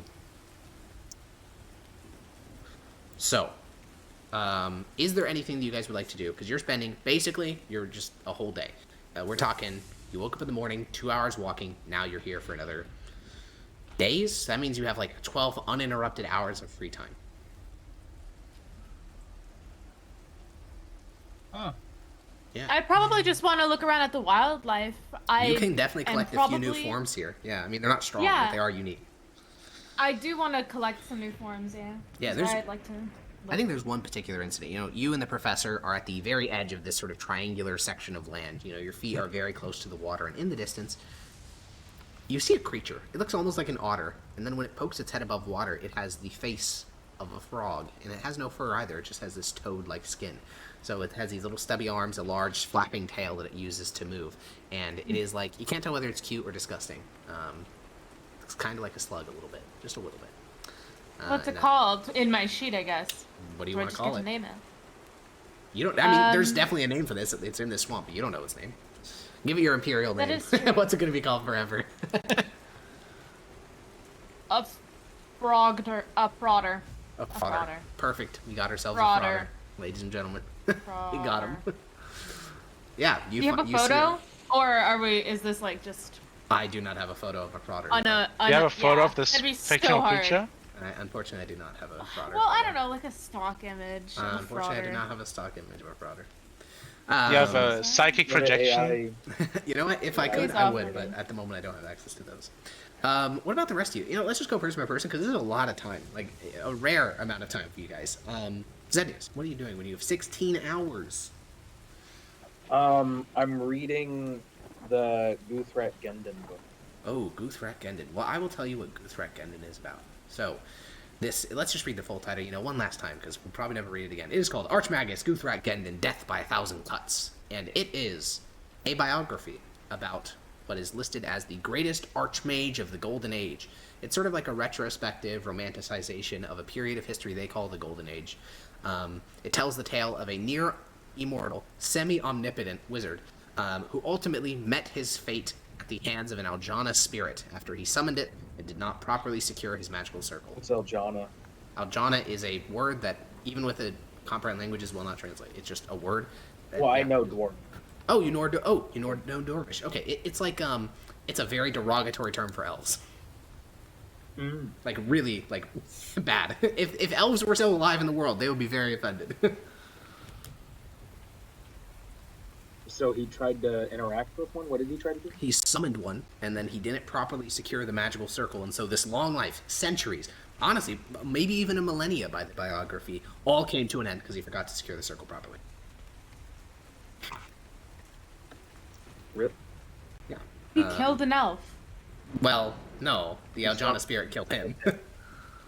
Oh, I Also, see. it's probably not like that. It says Aljana spirit, but it's probably not like the spirit of a ghost or something. It probably means something else, but I don't think comprehend languages or even understanding Dwarvish is going to help you in that regard. Okay, yeah, you can read that. Peach, you talked about collecting new forms. Oh yeah, let's talk about some of the cool unique. I don't know if you'll ever use these, but you know, Frauder is one of them.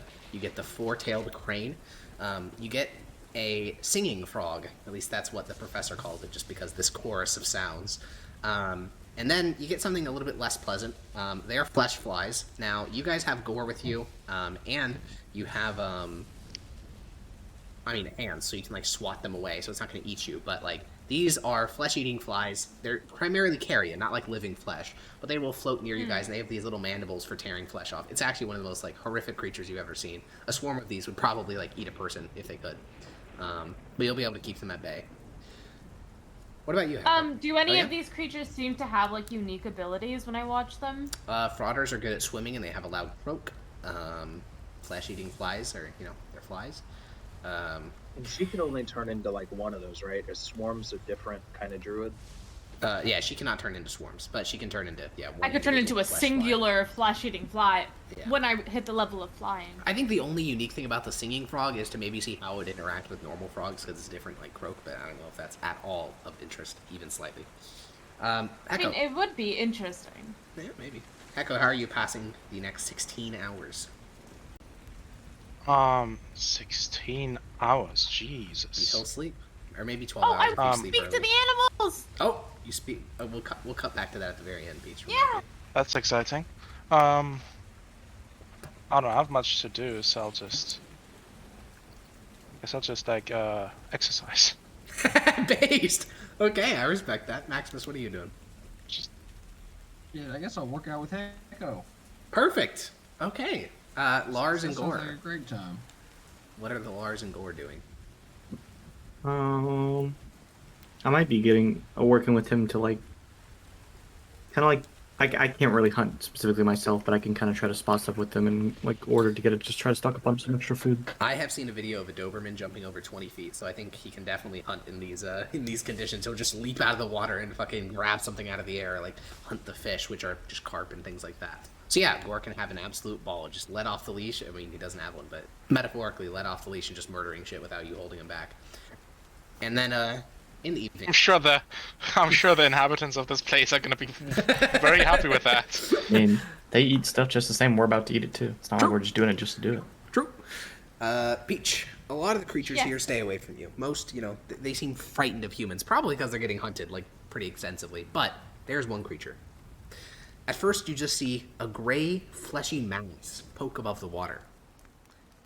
Totally unfamiliar to you. You've never seen anything like this. And the professor... A gray fleshy what? It's just a gray, fleshy, like, surface. It's just gray. Like, there's no features of it. It's just gray top emerging from the water. And the professor pauses and sort of gapes, and he closes his book, and he says, "Oh, my heavens. I read about this. Apparently, sometimes they go to the western side of the isle. The Quaestor ordered them hunted. Said they're so docile you can walk right up and club them over the head. What That, are they? and you watch as the rest of the head pokes up, and it's a manatee. And he points at it and says, I think they call them sea cows. At least here on the Did island. Quaestor say? I'll take out my longsword. Did the Quaestor say it was tasty? No, he said they're Hey, covered no. in blubber. They're good for Here by himself. lanterns, though. By myself. No, I mean, Stop. you're all, like, within 20 feet of each other. I will pull out my dagger and be put like, the- you do not even think about it. I'll put the sword back in its sheath and walk up to it. Yeah, you can just I'd step like to down into the speak to water. it. Instantly, you're up to your neck in water, but, I mean, that's to be expected. And, floating over is, I mean, we all know what a manatee looks like, but it's worth including a picture because we love manatees. They're adorable. I would just like to say that when I saw a manatee in real life at Disney, I think it was at Disney, I cried. No, a you can lot. murder it. It was so cute. No. Can I pat him on the head? Wait. Yeah, absolutely. Manatees, especially here on Gala Isle, are ridiculously friendly. You're right, Yogi. Chat Wait, can't do you see not it, have but like? the picture Wait, monkeys how in their common bed. are zoos in the like U.S. or Canada? In the United States, they're very common. Extraordinarily so. Yeah, 'Cause, every like, single city. We have The, so the city I many live in has like a really big zoo where there's manatees there. Yeah, I mean we have natural There's a manatees bunch here of there. that you can like touch and shit. Elephants, all kinds of shit there. Yeah. Can Fun I speak fact. to it? Can I say Yeah. Even ice hello? polar Hello, bears. buddy. Yeah, you approach the I live manatee, in. and I have no idea what a manatee sounds like. I'm gonna be completely honest with you. I have no Just idea. try. But I don't know what they sound. Do the I don't little even know. horse voice. Make whale noise. I you- love you- They it. make a lot of clicking noises. Yeah, you approach the It sounds manatee. like It mermaids, pokes its right? head mostly above the water. Maximus is patting on the head. The professor is furiously sketching it. What do you say to it? Hey, buddy. How you doing? I'm gonna get out of the water Kelp? and go to the professor while she's doing that. Kelp? You want kelp? Seaweed. Seaweed? this voice. Okay. Can I look around and try and see if I can find some kelp or seaweed? Yeah, I mean it grows right Professor. underneath the water, and you can just like walk over up to your neck still and grab an armful of it and try to tug at its roots, and the manatee sort of floats over and begins to Professor. gnaw on it. Professor glances Yeah. over. Yes.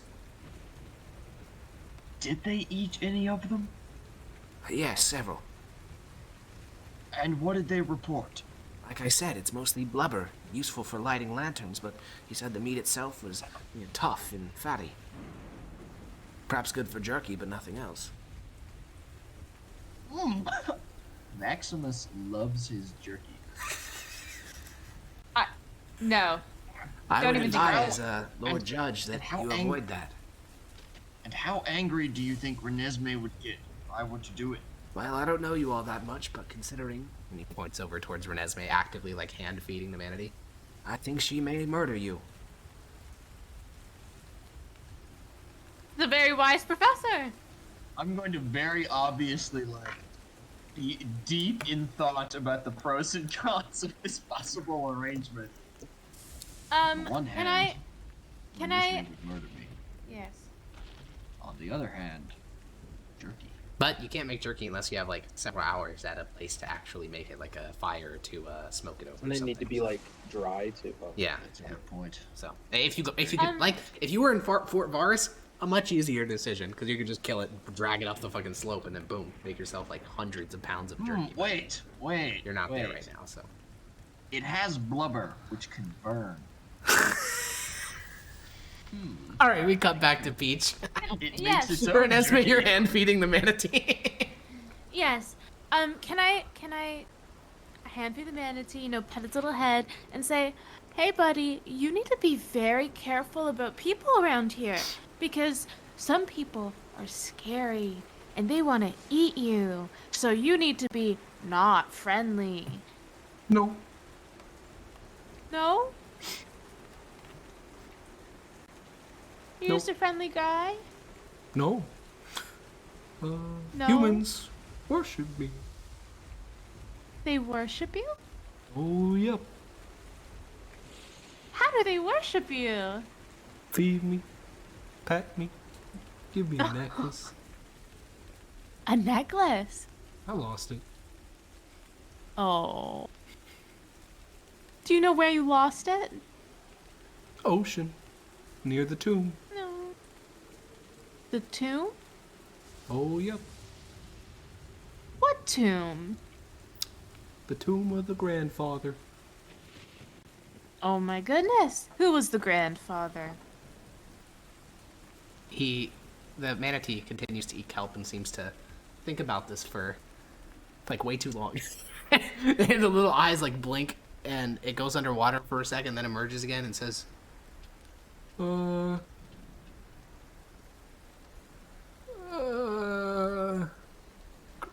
grandfather? Did you know him? Or was he a human No. like me? No, not like you. Do you know what he was? Nope. Hmm. Was he very old? Think so. We live in his house. You know his name? You live in his house? Oh, yep. Can you take me there? You're already there.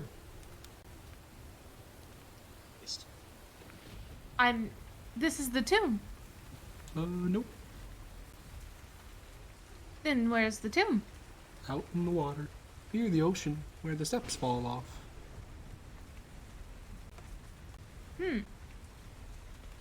But you couldn't take me.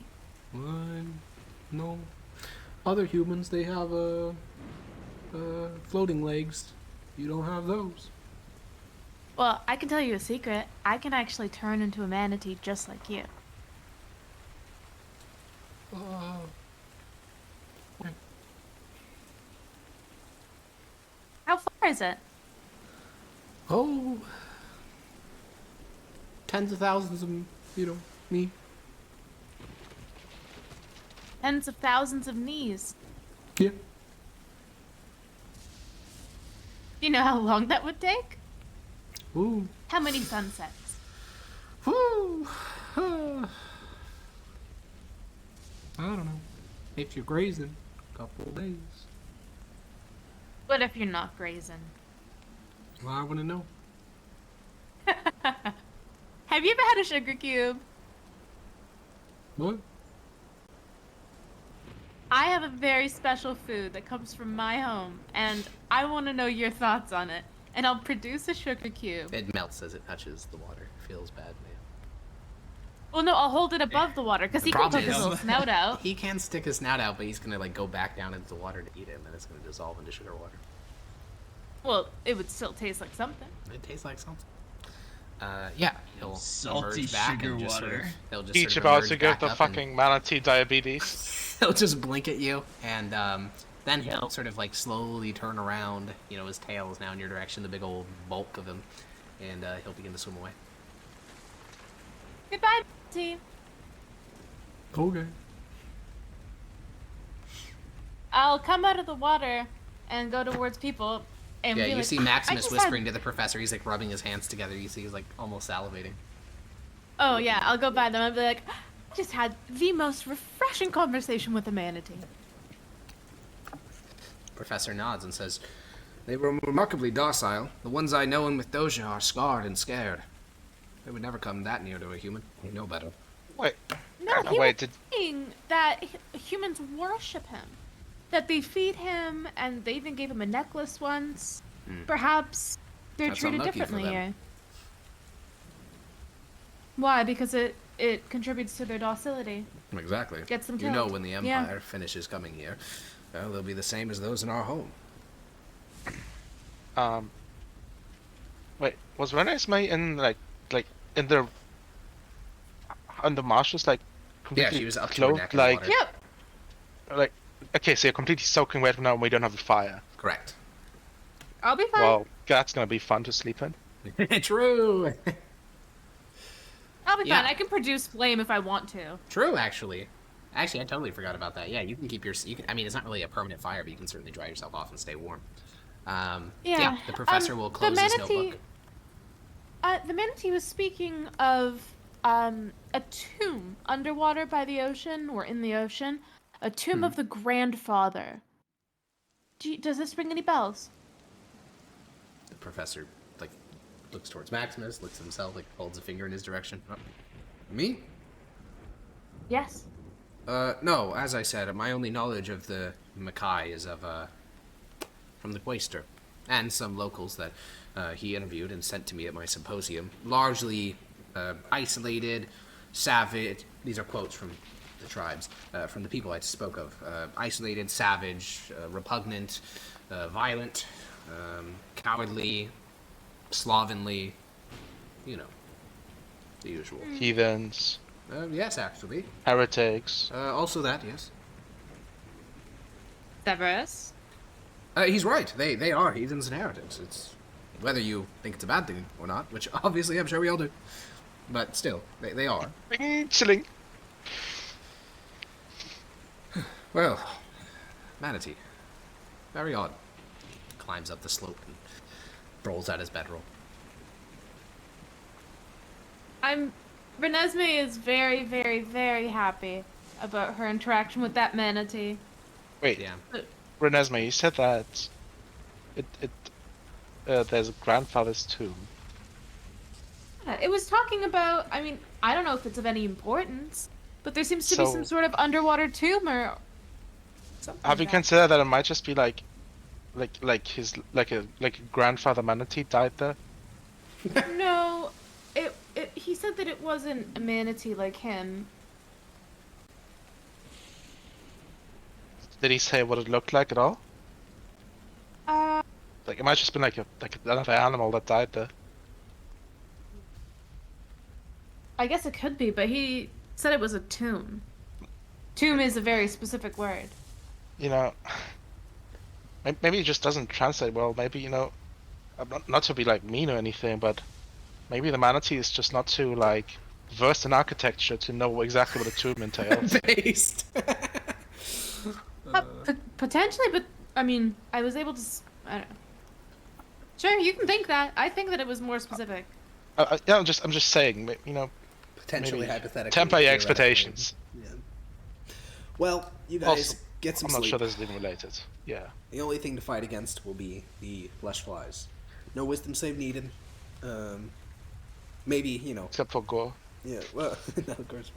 Mentally, though, you know, it's going to be a rough night. Every couple minutes, you'll wake up to a fly biting you, probing for rotting flesh. A couple of you guys will get flies in the ears, in the nose, in the mouth. It is horrific. Living here is like hell. Even with Maximus, who's used to these types of things, it feels like this marsh is trying to eat you while you sleep, and you get very little sleep for all of you. But I mean, technically, you sleep. And in the wee hours of the morning, you know, the first little bits of light are coming up. You are all awake. I mean, again, not really any choice in the matter. As the day breaks, the amount of flesh flies increases. And as the first bits of sun come, you can practically see swarms of them over the water itself. A couple will occasionally wander in your direction and attempt to feast on you. And then, as you are stretching and rolling up bedrolls, Renesmee, you see the prow of a large canoe rolling. Rowing, that's what I was trying to say. Rowing in your direction from a cluster of reeds. The boat has only 2 people, so it's actually very, very slow. Both of them are rowing with their full strength. One of them seems to be dressed up in a very... All of these folks were wearing, I don't want to say like traditional, but clearly not like the same styles and fabrics that you would wear. It was more local materials stitched together. And one of them is in that same garb. The other one is in something that looks very ceremonial. Like he's draped down in all sorts of coral jewelry. He has collections of different rings of materials that some are obvious, like pearl and bone. Other ones you don't recognize. One is like an inky black material that kind of resembles column rasa in a little bit. And he holds a mask on his face. The mask depicts a demonic creature with an exposed brain. And he has like the wooden mask on his face. And on his neck, there is a wooden holy symbol of a crab. And then he's holding that war banner that you guys saw before. So he's like decked out in ceremonial garb. And when the canoe finally, you know, runs aground on the dirt mound you are on, the man with the mask on steps forward. You see his eyes faintly glowing underneath the mask, and he's going to start casting a spell. Is there any attempt to interrupt it? Zenius? No. Nah. Okay, he casts the spell, and his words flow out. Imperial scum, you are being granted an audience with the Vortibool. There's a great number of proceedings you have to go through for your bodies and minds to be cleansed so that you do not corrupt the Vortibool with your outsider and foreignness. I'm sure you understand. You will be joining us in the canoe. I hope that many of you can row. We will be traveling to a safer place for you to be purified, and then you will meet with the Vortibool within the hall of the Coast Mkai. What does this purification entail? He looks at you. I say out loud, hoping he understands me. Yes, your bodies will be scrubbed of all your foreign taint. You will be undergoing the herbs of purification, and you will recite the sacred words in the stories and hymns. This will purge your body of your outsider filth. Understandable. I'll start getting into the canoe. Yeah, Thank you. There's more than a room enough for all of you. He will, hold out a hand to help each one of you in.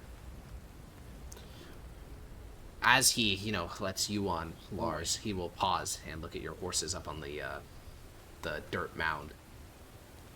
What are these horses? What are they to be done with? Well, Are you able to we care need for them. them? Stay there. No, I cannot care for them. They cannot fit on a canoe. Can they walk along this path? Does it lead to anywhere? They will die. They will die if we leave them here. No, if they walk along the path, you would have died if you walked along the path. I doubt it. I'm certain. That's great.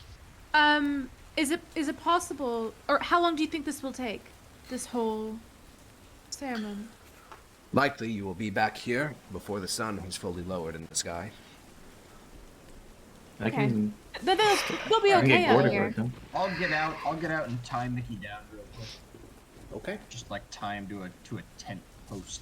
Are you leaving The Gord? horses smack the flesh-eating flies away, or On their own, they can slap them with their tail, but they're not like as equipped to deal with them as you guys are, because they don't have digits. How long is this gonna take? He said until the sun About the is low in the sunset. sky. Oh, okay. So the horse are they gonna find? Yeah, I'll command Gore to guard them, We'll be but to okay. prioritize his safety first. Okay.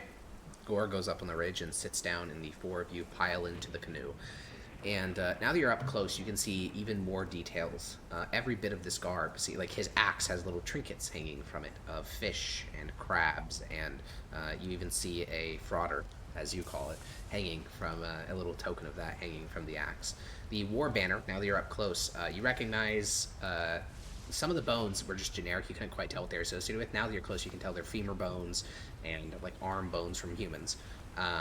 And then the crab holy symbol is carved into even the canoe as well. This whole everything about this seems to be very ceremonial, and it has a lot of symbology to it. And as the does he have his back turned to us? No. Oh, he's facing us. Yes. Weird question, Yogi. Very sussy. Good question. How odd. And he just sits there behind his, the wooden mask, staring at all of you, and gestures towards the oars, the carved oars sitting at your feet. Pick one up and I'll start helping her row. Start Yeah. rowing. You will be following the beat of the lead rower. When he says "Hiya," you will row. You are left. He points towards two of you. You are right. He points towards the other two. Aren't Are we you ready? 6 people? Yes. No, there's two of them. 4 of you. Oh, 5 of you. Oh, whoops. What, He 6 points including the professor, right? Oh yeah, the professor. There is 6 of you. Yeah, 3 and 3 then. Perfect. Yeah, he'll count you guys off, and slowly the canoe will begin forward. None of you guys have experience, like large amounts of experience. Honestly, the person with the most is probably Severus. Canoes are really, really good for traveling up and down calm rivers, which there are several of in Mithdosica. They're very stealthy because they don't make that much noise. It's just the paddling of the canoe, which isn't very loud. And you guys begin to heave through here.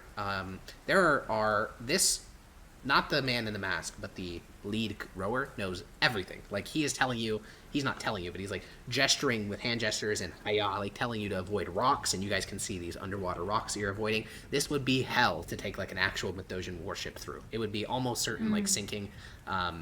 Probably like several people would die as well, because as you pass through, you see like eels underneath the surface, which they're like way too close to the boat to not, like, they're interested in the boat, like almost like they're waiting for something to fall over the edge.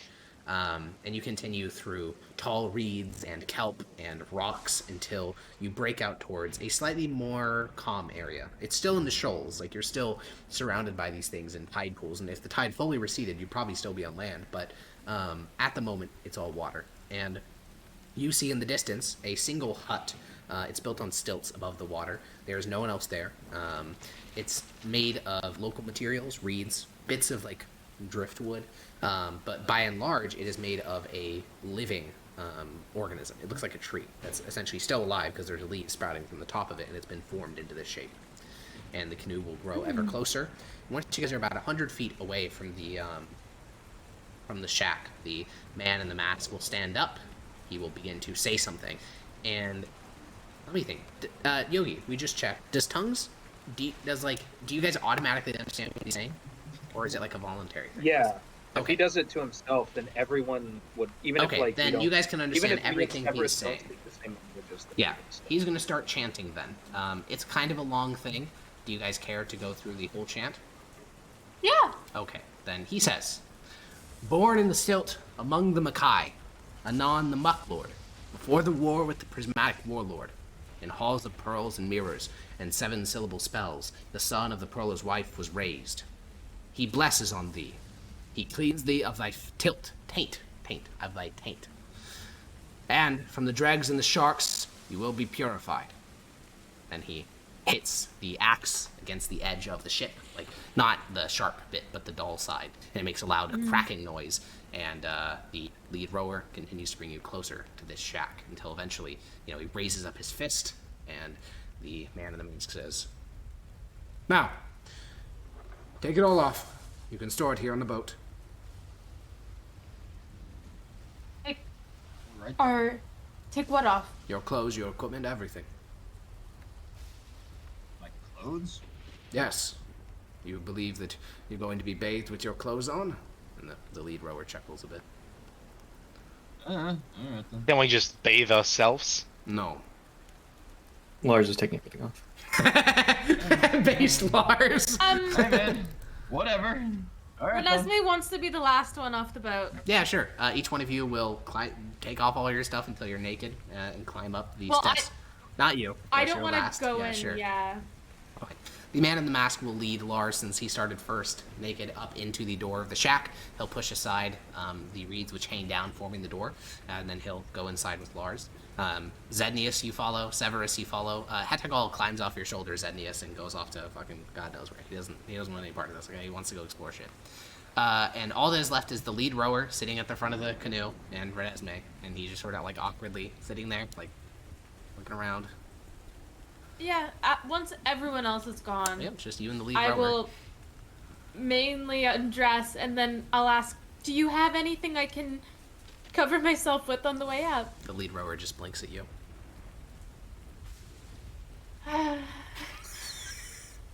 Yeah, I guess I'll undress. At least there's like less people around me. Yeah, I mean, it's just the one guy. She's and deeply, deeply uncomfortable. but- understandable. Sure, inside there's gonna be very partitioned bathrooms. Cope with it. Surely. Surely when it's all gonna stand in the same room really awkwardly. Surely. Yeah, you climb up the short little wooden ladder and push aside the reeds. And inside, Lars, we'll do it from Lars' perspective because he walked in first. Lars, you step inside, and the central area of this shack has been, like, lowered. Basically so that water can flow in, forming a sort of... Sorry, you just sounded really dumb. Oh, fucking hell. The central area of the shack has been lowered about 6 feet so that water can flow in, and then reeds have been put up on the side. So it's essentially an impromptu bath. And along the edge of the water is like half a dozen things. There's sharp rubbing stones that will essentially rub away the skin. There is hard brushes that they don't look like soft things. These are like tearing off layers of flesh. Like not in a gonna kill you way, just very painful. Then there is a bunch of herbs lined up, and then there are 2 people. Both of them are like fully wrapped up in cloth and linen, so you can only see their eyes. And the man in the mask will wait until Renesmee joins you, and then he'll say to the 5 of you, "These here are your purification attendants. You will not leave this chamber until they give you the all clear. That is all." And the man in the mask leaves the chamber, and there is essentially a puddle of water about 2 feet tall in the center of the chamber, and then there are the 2 attendants. And unless you guys are resisting, you're in for about an hour of horrific, like, rubbing materials over your skin over and over until it's chapped and raw, and then rubbing herbs over that skin, and then chanting basically the entire time. It is ridiculously painful. They're essentially rubbing salt in the wound whenever they place those herbs on your skin, and they intend to do it on every, piece of flesh that they can find to make sure that you are fully pure. Yeah. Like, Renesmee will go along with it. She will be trying to keep calm. Yeah, it's really weird. I mean, it's there's clearly nothing sexual about it, but it is still really weird, especially from Mythdosia. Yeah, where just vulnerable. It's a lot more, yeah, and it's more, Mythdosia is much more Puritan than most cultures, even in Valoros, like even compared to like the Debrashans. So it's weird. It's weird. It's a mutually uncomfortable experience for all of you. And it hurts, and you can see on the other people, like, Lars can look over to Maximus and see his skin red and raw, and Maximus can look over to Severus and see his skin red and raw. And Even redder than normally. True. And this only ends when the 2 people exit the chamber, and you are all in pain. It's like a full body pain. Everything hurts. You can't imagine what it's going to be like to actually sit in a saddle after this. Probably nightmarish. But the man in the mask enters the chamber, and he has stacked in his arm 5 pieces of linen, which he places on the edge of the water. Place those on. Yes. 5 absolutely. over 6 people. 6 Professor. pieces. I keep forgetting about the professor. Yeah, 6 linens for the 6 of you. I'll jump out and 6 of quickly us. put one on. Yeah, it is just a plain white, which that alone is like, again, in this time period, getting these sorts of things would be very difficult. White, I mean, just keeping something clean. And yet these are, especially in the area they live, and yet these are 6 very clean, very white tunics, which the professor will place on. And he sort of has this sad expression on his face, and he'll say to, actually, I guess he'll say to Lars, probably you don't care, but he's going to say to you, you know, I wish I had my book with me at the moment.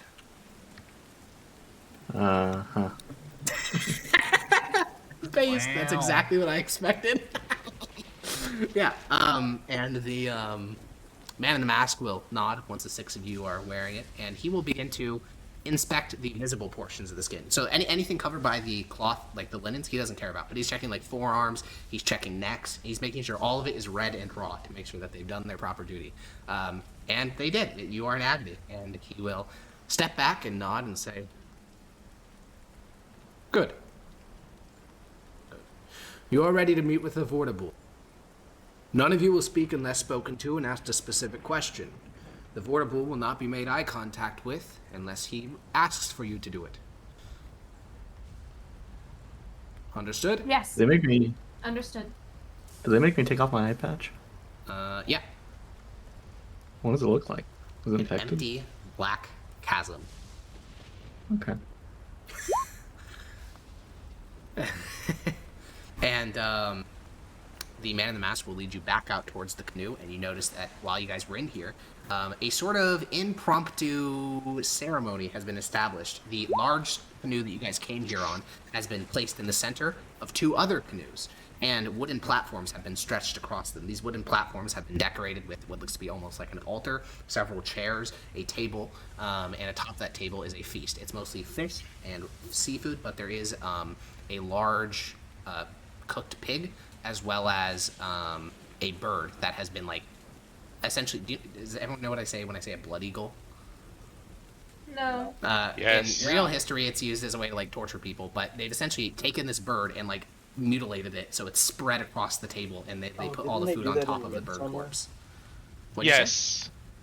In the movie Midsummer, I think they blood eagled.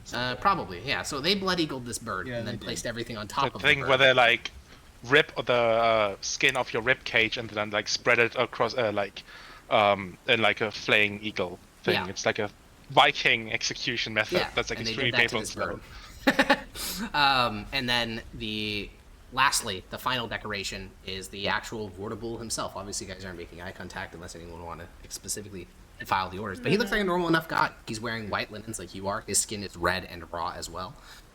You can see, he's sort of palish skinned.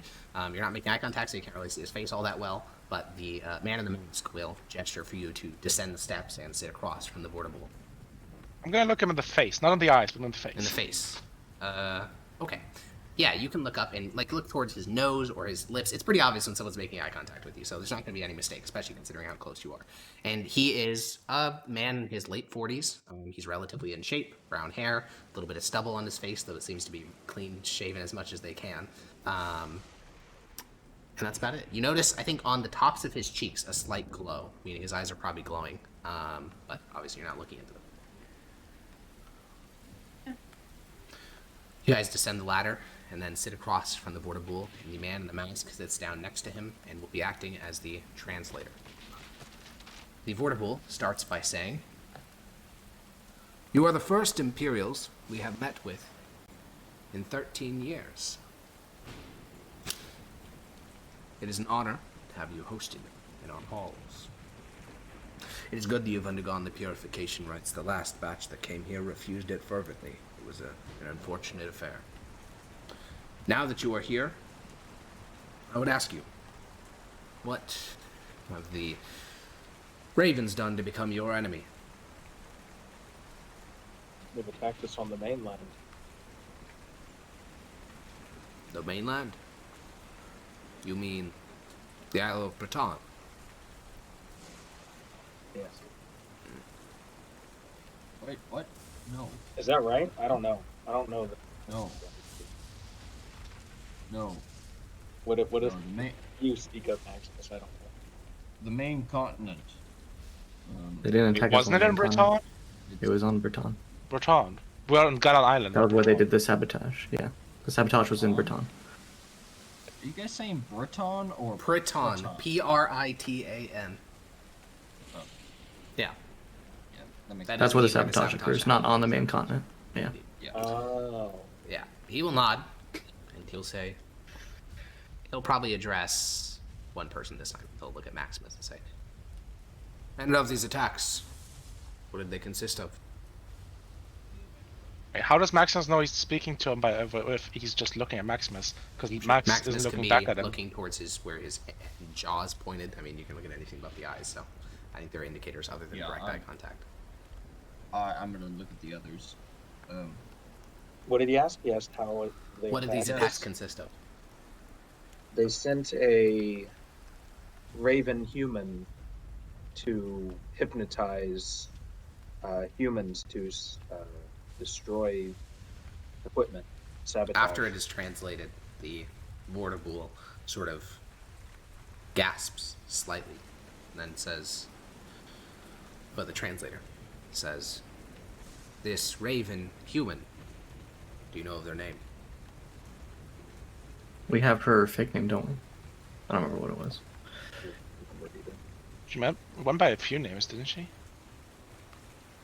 I only remember one. Surely it's pinned somewhere or something. I don't know why that would It's be. not. Cluelessness. Well, after he's met with I don't- silence, the I don't translator- believe so. Yeah, I can say I don't believe we know her name. So The Not her real name translator anyway. will carry it through, and the Vortibool will say, "So, what is your intention with the Raven worshippers?" Kill them. The translation comes through swiftly, and the Vortibool chuckles a little bit and says, "Yes, you certainly do sound like Imperials. Where are they?" We don't know yet. There's a whisper back and forth between the Vortibool and his translator, and then the translator says, "A deal could be struck here.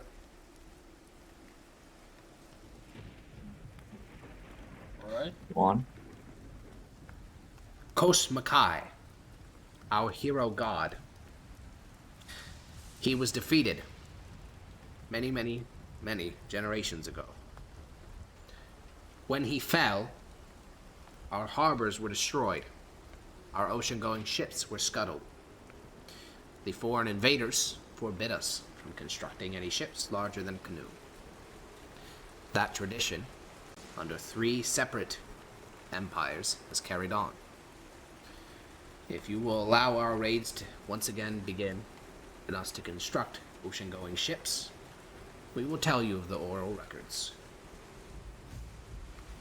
Consider it done. Whoa. The translator says it and then, pauses. Oh yeah, by the way, if you want me to roll deception, I'm lying. I don't think that they would have any reason to suspect you're lying, but after, Maximus says, whoa, the Vortibool will clarify and say, "Perhaps you cannot make this decision." I want to ask, how have they been enforcing this on them? Question, actually. Do they just shoot their ships down when they see them in the water? In the days of our prior oppressors, they would send inspectors. That was before we could slip. Now, we fear that while we have been ignored thus far, should we build ships, the hammer will once again come down. We ask for permission. I'll turn to the others. I'm not sure we can grant that. I think we have the authority. may I ask, what was their stated reasoning for not allowing you to have larger ships? There is a scoff that comes, not from the Vortibool, but from his translator. And then the translator continues, finishes translating and says, "Empires oppress. That is what they do. They saw something that we cared for, that made us what we are. They took it. I'll annoyedly say to Renesmee, just go what he means is, we didn't want them to build any kind of resistance against the Empire. To be able to fight back for that. without our allowance. What was the question, Maximus? Did you raid before that? Did you go up and down the coast? Translation goes, and such? the Vortibull smiles. A smile that is visible to, all of you. And he says, "Yes! Our great Kosken led raids deep. We struck distant lands that no man had ever seen. When the hammer had fallen and the waters were impassable, we managed to get across them. Our hydromancers, now deceased, plied the waves like they were nothing, like a knife cutting through a fish's scales." And if you were allowed to build ocean-going vessels, would you continue this tradition? The Vortibull chuckles a bit and says, "A youngster of our tribe, Galactodin. He went on a tour of your empire, traveled to the port city of Ravinium, took a trawler to the west, enlisted in your marines. Your ships raid. They raid the Emerald Isle. They raid whatever coast they can get their hands on, take slaves and booty home. I suppose I should reword my question. If you were to be allowed to build these ships, would you raid the Mithdosian coast? For better or for worse, your corpse emperor is our ruler. We are not stupid enough to raid our own masters." I don't see any problem with this then. Turn to the others. Yes. Would you be willing to trade or pay taxes? When the word taxes, he doesn't translate it in his tongue. You just hear him say the word taxes in common. They don't even have a word for it, so he just says it in common. And when it says the Vortibull's, you don't see his brow furrow, but his whole expression goes darkened, and he says, "We will pay taxes when your emperor comes here naked." Oh. Thanks. Well, we were sitting here for... I agree with his terms. Do you all have any opposition? I'm We're willing to sitting here for a defend it. specific job, and this is how we can complete that job, so I don't think we'd have much of an issue with this trade. How much leverage? How long would it take you to build these ships? I don't see how that is relevant to your duty. Feel free to not answer the question, but it's a piece of information we're requesting. Unless you already have the ships built. I'll kind of interrupt and say I don't think much of our questions are going to get us anywhere else. I think if this is the best way to get our information, we should just get it. I'll just say to Lars, I'm just trying to figure out if this is going to come back to us. You should listen to your colleague. We have the same foe. I agree. Does anyone in the party right now disagree with this? What are they going to do to assist us? Just give us info? They're going to give us information. And also it's a show of goodwill. I feel like it depends on if the information is Can you assist us in any more substantial way afterwards? We will not leave our marshes and send our young men to die against the worshippers of the Raven. A guide, perhaps? No. You can't spare a single man? One who knows We the can. area? We choose not to. You mongrel dogs of the Empire already ask for too much. Our transaction is a simple one. The oral records for the return of our ships and our raids. I will speak up and say, we agree to your terms. The If we don't translator survive, looks at we won't Renesmee get and then seems to look at the rest of you for agreement. One judge's I word mean, is if we all die, the word will never get back to the people. So, yeah, I mean, you translate it and it is literally totally ignored. There's no response. So Lars gives a thumbs up. Renesmee gives a thumbs up. The professor tries to cringe away because he has no no opinion here. Maximus, do you give the thumbs up? Or the I'll give the thumbs nod? up. Yeah. Okay. Yeah, Severus. I'll give a nod. Seems like you were I'll on say board from the beginning. I'll say, would you allow an outsider to study your traditions and No. document them? I'll look at the professor and say, "Oh, I tried. Yeah, we're fine." Professor gives you a smile. You know, he appreciates the effort. Zenius, do you give the thumbs up? Yeah, sure.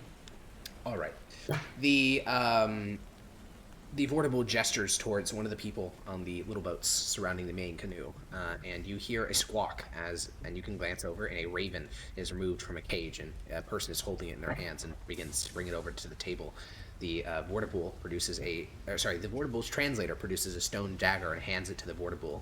The raven is placed directly over the food on the table. The Vortable stabs the raven in the throat and then hands the stone dagger off to you, Zednius.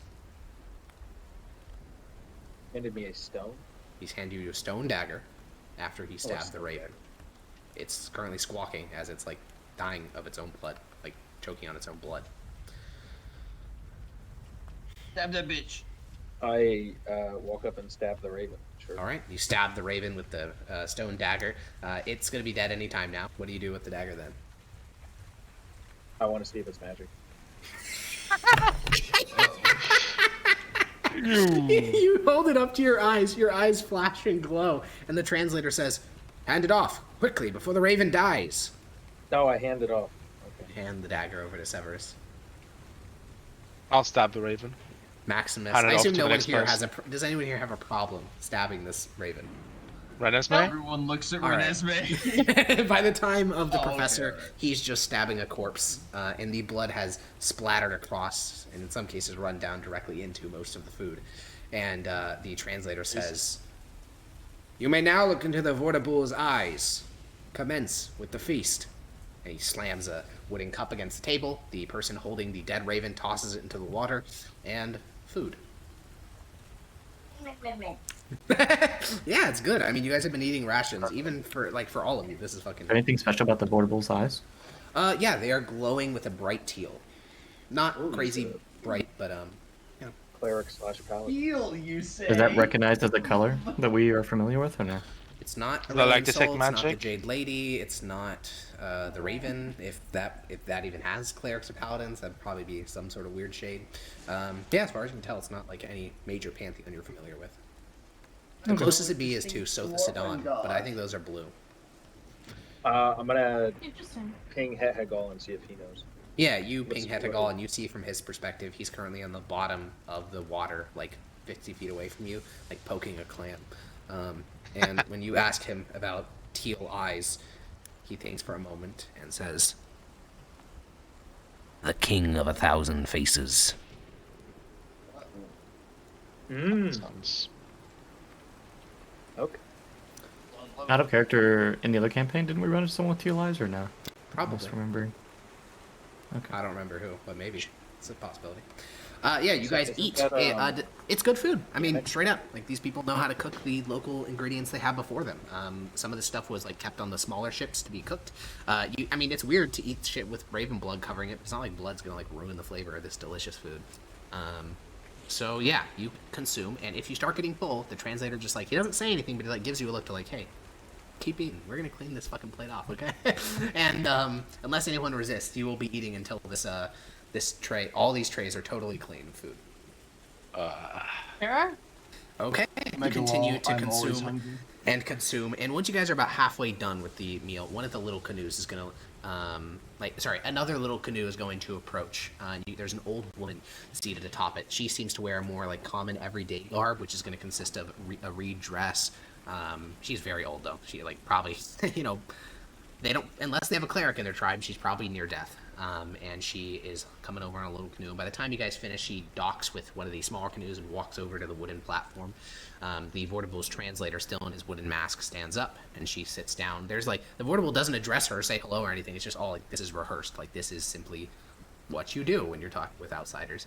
And as you finish the last little crab leg, cracking it open and slurping up the insides, the Vortable says, "Now, the Vortable's translator says, this woman here will speak to you.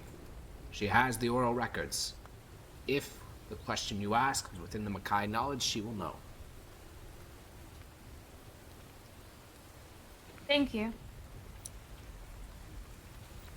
So, the translator just opens up the floor. He gestures towards while the Vortibull stands. He is no longer needed here. And he goes towards the small canoe which came and leaves. So it's just you guys, the translator, the old woman, and then several other attendants, probably to deconstruct all this stuff. I think the main things are going to be the location of their tribe, how many people we think that they have, their levels of like fighters, their capability of fighting, and then if they know about anything about where ravens specifically, or like people that can transform into ravens. Sure. So one question at a time. Sure. Where the place, the like tribe is located. Wait, can we ask her generally, like, what do you know about the Raven King, the Raven Tyrant, generally first, and We then can, go to but I want to get these specifics out of the way because they're the most important, just in case that we have some weird shit. Yeah, you can going ask where the tribe is located. She will say, "The Feistier." Or I guess it's through a translator, but still, we'll do the voice. "The Feistier fled towards the hills when the Pratons arrived. It is there that they thrive. The Worshippers of the Raven is an offshoot amongst the Feistier in the northern mountains." Next is how many people, like the general idea of how big their tribe is, basically. It's hard to say. There's not been a census taker on this isle since the days of Galandra. However, the Feistier have always been small in number, like us Mkai. You can expect no more than 100 of them in those northern mountains. How many of those do they think are fighters, and like what's their capability? Like what kinds of weapons and armor do they have? The Feistier are men of the mountains. Their children feed on wolf's blood. Their adults wear those wolf skin, and their elderly find their death at the hands of wolves. They are all mighty warriors.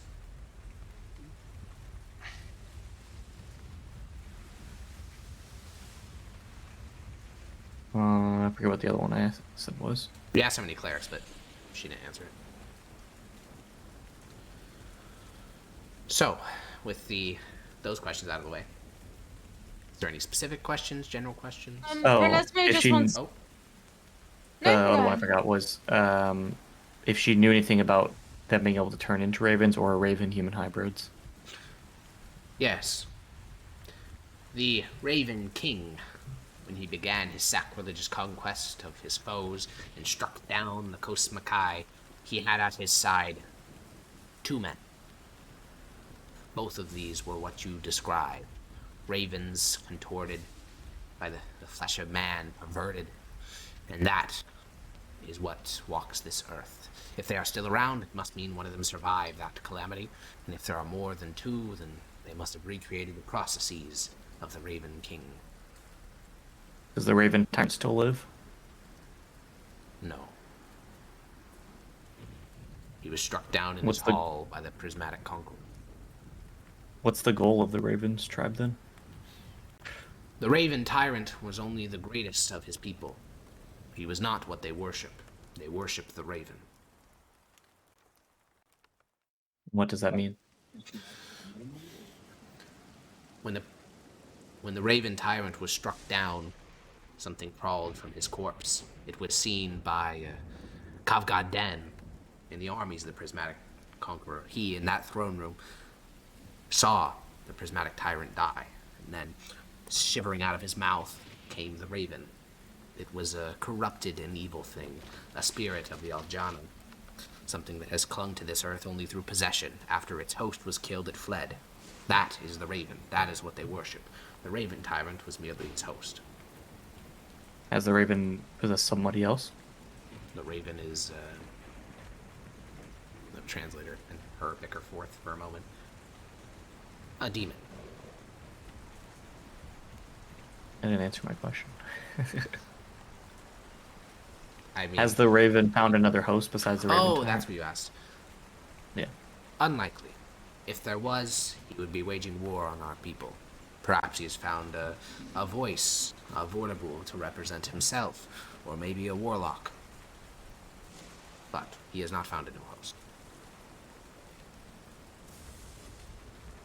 Unless there's any other specific questions you guys can think of, I think that's most of it. What do you know can of I- the tomb?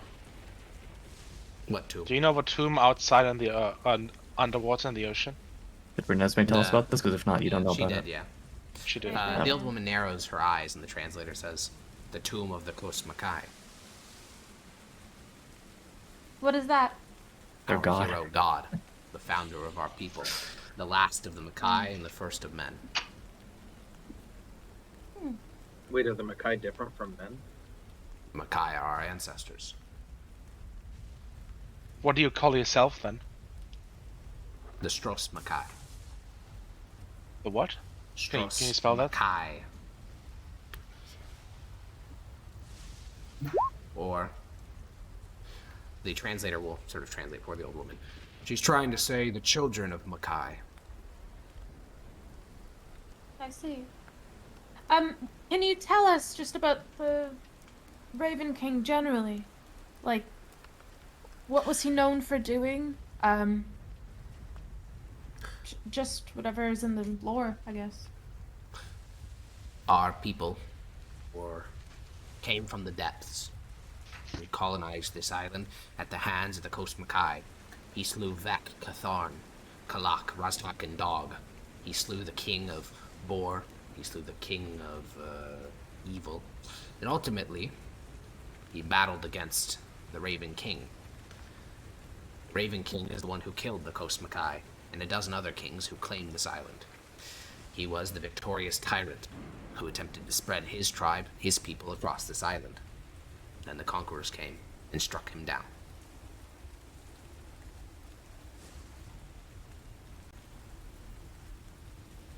Is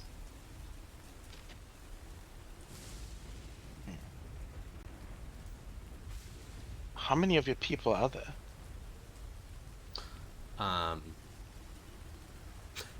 That is not for you to know. You said that they're about the similar size of the other place, so we have to assume a couple hundred. Do you know anything about the mongrel folk? Describe them. I'll describe uh, these like half human, half bestial people.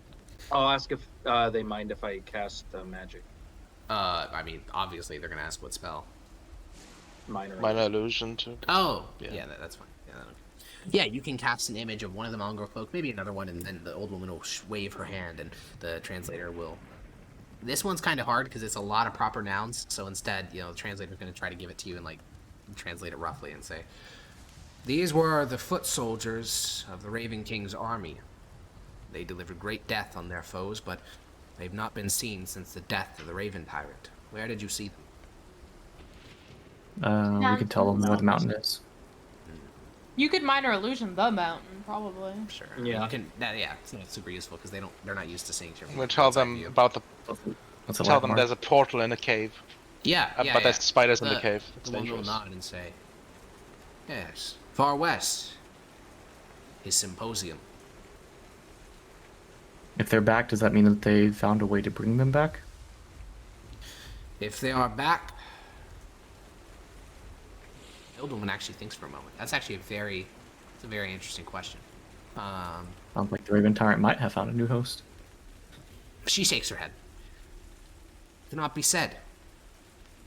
They are not soldiers as you describe them. What you say is a band of folk. What our people resisted was an army, clad in plate, with commanders and leaders, spellcasters and great evil directing them. You describe a tribe. Yes. I'll say, by the way, I'll like look to the side and like whisper, well, not whisper, but like say quietly to the professor. This might be your only chance to find out anything from their histories, He nods. Better make it count. I'm doing my best to remember everything we're hearing here. I wish I had my book. He sort of speaks up and says, "Well, do you know of any particular locations? Perhaps a fortress?" Goes through the translator and says, There is his laboratory and his great hall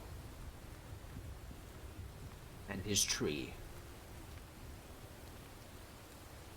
Where would those be? Could you describe it to us, or maybe even give us a map or something?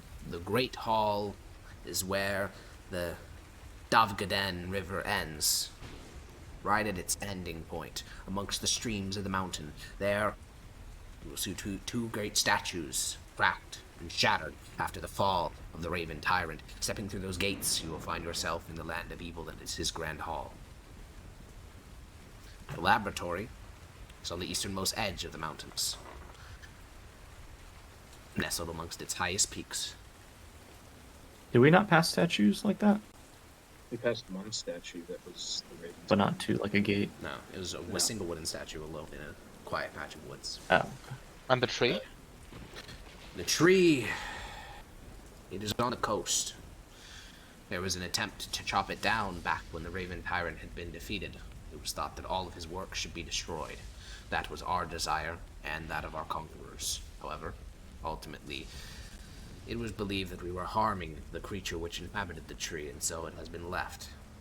It is in the southern mountains. There are a few Feistier there now. The southern what? Sorry? Mountains. Ah. I'll ask, why were they worried about harming the creature in the tree if it's from the Raven Tyrant? The creature in the tree, her sisters were corrupted, but she was good. What was she? Or is she? Does she still exist? She should still be there. It is the realm of the Feistier. We have made treaties long ago. We do not leave the marshes. Are there any They do not legends? leave the trees. Are there any legends on how to kill the Raven? She thinks for a long moment. Even the prismatic conqueror could not kill the Raven. Purging his worshippers, destroying his places as should have been done more properly when he was defeated is all that can be done. I have heard from our youngsters that is what you are all good at, is it not? Sure. Genocide time. Let's go. Just his worshippers. No, the Zednians, no. No! Well, you say that after, ate a nurse's soul. True! Any truers? I mean, I killed her, but Look, it's just the. So, the old woman. I want to ask if we can. I forgot what they called that area where the tree is. The southern the people mountains? that are there. What's she The called? Feistier? She called the Feistier. If there's a way that we can make peace with the Feistier and go there without having to fight them. The Feistier who do not worship the Raven are a broken people. They are godless. They are cultureless. They are drunkards and rapists. You can work with them easily if you have a coin. Okay. well, it's easy. Well, I love that you guys are all like, yeah, they sound like great potentially. people that we can work with. Well, yeah, at least they won't take our clothes up and fucking peel off our skin. True. That's all I have. So The unless old you lady's have grown anything else. tired, so are there any remaining questions for this old woman? All right, then. The translator speaks to the woman, and she stands up and goes over towards the canoe. The man who has conducted this whole ceremony, he's probably has some religious title, but translator is what we'll use for now. He will gesture you back towards the shack. Your items are there. Reclothe yourselves.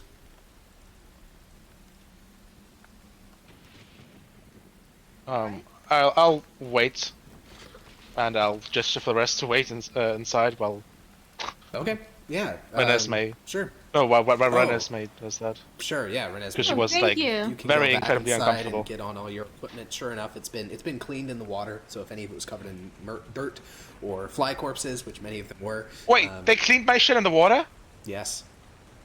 My spell book!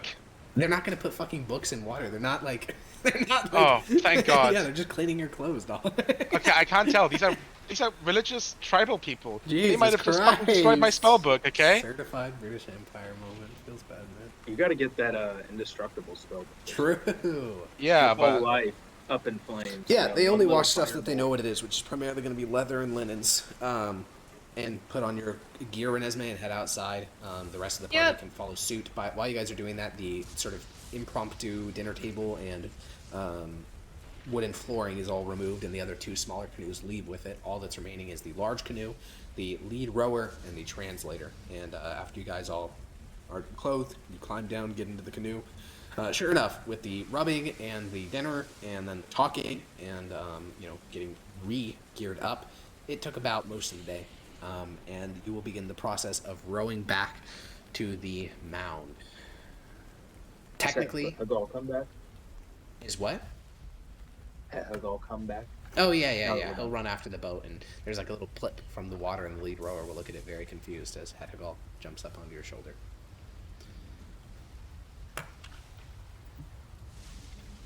So is there any last questions you have for the translator? This wouldn't be like problems of lore. Is there any technically you can answer. Just, I don't know if there's any burning thoughts. This might be a silly question, but do your people eat manatees? No, why would we do that? Thank They are God. our ancestors alongside the Mkai. I was fortunate enough to speak to one yesterday. I can speak with animals. And it seemed just so wonderful.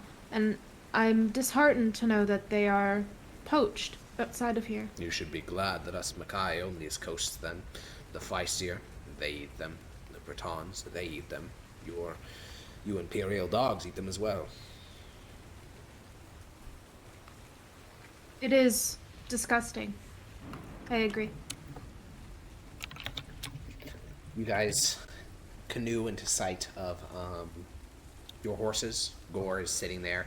His muzzle is covered in insect parts. He's been murdering fucking feasting flies all fucking day, and there's been no one to clean his mouth, and he's not licking it off because it's nasty. And the canoe will run aground. Gore will dutifully wait at the top of the dirt embankment until you climb up Lars, and then he will approach you for bets. And the canoe will withdraw. Yeah, I'll clean him as well. Yeah, you clean up his muzzle and give him some pets. And it is starting to get late. You guys probably have another hour or two, so if you want, you could get out of the swamp. Or I guess if you really want, you could spend another night up here on this dirt embankment. Probably good to set up camp outside so we get better sleep, huh? Yeah. You guys exit. And, get all of these people's faces. Yeah, you leave you follow the trail, and eventually it splits. One path reads in Mythos, that way dogs, and the other one reads death, both written in Mythosian. Are they following us? I want to check if any of them Make trying an to active secretly perception follow check. us. Yeah. Yes. Not that you My can. I'd be highest roll surprised this if they session. weren't. Yeah, not that you can tell, Severus. You continue down the path that says this way dogs, and eventually within a couple miles you find yourselves deposited back out onto the grassy plains.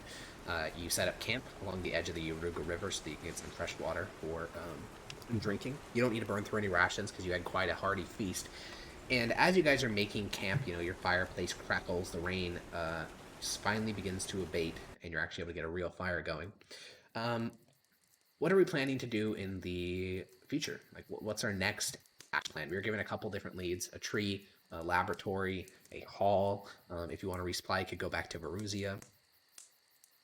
We probably do need to resupply. Not that far. Yeah, We're going to be gone a long time. We're going to do all 3 of these things, right? true. How many rations do we have left? Ethan? He fell asleep. He's deceased. No, He no shot. did. He Like fell asleep, he 60, just muted. like 60 something. So, Okay. how many days is that? Like 7 or 8? That's like, Like 8? The That's less- answer is plenty. If Okay. you think so? Yeah, I do. Yeah. As long as I don't knew that mind, going like, straight to the getting tribe rid is of probably going to give us a clear answer, but I kind of want to go to the tree first. I kind of want to go to the laboratory. We were there. No, you were at the Oh, symposium. was it? No. Yeah, that's different. Oh. They're very slightly different. A symposium is like a university or like a college, whereas a laboratory is like, one specific place. Though it is kind of weird that they're literally separated by a mountain range, like on opposite ends of it. I thought the professor talked about what we described as one of his lab Yeah, quantum yes, whatever. correct. That is it's in. what the professor called it, but the lady, she seems to have her own terminology. Oh, okay. Yeah, they said that at the very end of the river is the hall. What river was it? You know, with D? she did use a word like you don't know. You guys have one name for one river on this island in terms of Mythosian. It's called the Yaruga. But she said that there's several streams. Like the description she gave you, if it was just a river, you'd be shit out of luck. But she said statues. She said it's at the mouth of a river. So if you just follow the different rivers and look for two statues flanking a large set of double doors. Yeah, could have made it a lot easier if we asked what river she means by that. Yeah, Fuck. definitely, definitely. I was tempted to ask. I was like, it's probably just some river. I just don't know the name. Yeah, there's of one river on this island as far as you guys are concerned, which is the Yaruga. Everything else is just a tributary that doesn't have a name. Oh fuck. Yep. So, we should have asked if we could like. oh yeah, borrow we had canoes. two different directions. Which one are we thinking? Are we going to go to the southern mountains or the northern mountains? Because there's two locations in the north, one in the south. Oh. I said let's go to the north. Well, Two to the locations southern still on. mountains, we could get back to Verinium. Is that the name? Veruzia. Veruzia. The other was Rivinium. That's right. Yeah. We could and drop the professor off. Yeah, he is Professor kind of want to be dropped off? not But particularly. I'm not no. sure. Yeah, but he doesn't have any use for us anymore, and he's kind of. We need one to babysit the dude. Yeah, but you can't just cast We're tongues. not talking to anyone else, are we? We could take him to the people Tongues is with a like tree. half of my spells for the day. It's kind of risky. Yeah, we could take him to the tree and ask him to translate there for us, and then for the hordes we'll just do our own shit. Yeah. We'll drop him off at Borussia. Can I ask the professor? Our path from here on out might be more dangerous. I understand that you seek knowledge, but do you want to stay with us when we go into certain? Always. He's gonna need to pay for his food if he's staying with us. Well, he has food for himself. No. He's been feeding himself. Oh, okay. I thought he was taking our ration. No. He just shakes his head and says, "Well, if possible, I'd like to attend you on any sort of diplomacy, but I'm not much of a fighter. If you intend to go confront the cult head on, then I think I'd only be a hindrance." You are good at healing, right? With that kit, that could come in handy when we're not in the fights. I'm sure it would, but as I said, I have no intention to join you if you intend to face the cult head on. From what the woman said, perhaps the southern mountains, I could lend you aid, but I don't intend to ever go into those northern woods again until I know they're clear of the cult. Understandable. And one last book. Is there any book that you would like to process, Yogi, or anyone else? I mean, there was a lot of them. I want to, if I have time, I want to poke at Hegal about why didn't he want to go to the village? Didn't he think there was potential? That one guy seemed like he had a lot of magic items. What's going on? Make what? Ask one question. That was a lot. Yeah, you and Hegal are near the river's edge away from the camp. It seemed like it wasn't normal that he decided to screw off. There was a guy with magic items. He's usually analyzing people's potential. There I'm wondering why was he decided not to come in the village. a threat. Was it the V guy? What was his name? The Bostandable? The Boardable? Boardable. Yes. Him and the masked one. The thousand-faced king is no friend of our god.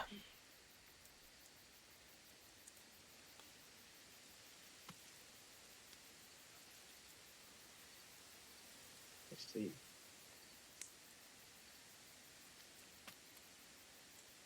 So, All right. any books anyone would like to get the synopsis on? Or, maybe save this all for a repository. Who knows? You got the titles? That's probably enough, right? Can Do we I have the ask him book? to go through the confessions book in Fiendish? You can ask, you can ask Yogi, I think, the only one that can read it. Mm-hmm. Yogi, do you read this? I Confessions? can't read Fiendish. Yeah, but without comprehend languages. trusting it. Yeah. Yeah, sure. Sure. I'll read Okay, Confessions. well, this is a collection of confessions made on the deathbed by worshippers of major religions. They're not like up-to-date ones. You don't recognize most of them. Like, for example, one of them is the Ascendant Emperor, which, I mean, you guys have heard in the West, there's something like that, but, I mean, this is a 1,000-year-old book, so it's probably talking about a different guy. It's religions you're not familiar with, but they all seem to be priests or clerics or paladins, and all of them are, like, the most horrific shit. You know, this book doesn't have a foreword where it's like, oh, this is a collection of, like, horrible priests, and this is why blank. It's more so just teaching you that by every single person that is written about in this book is a fucking horrible person.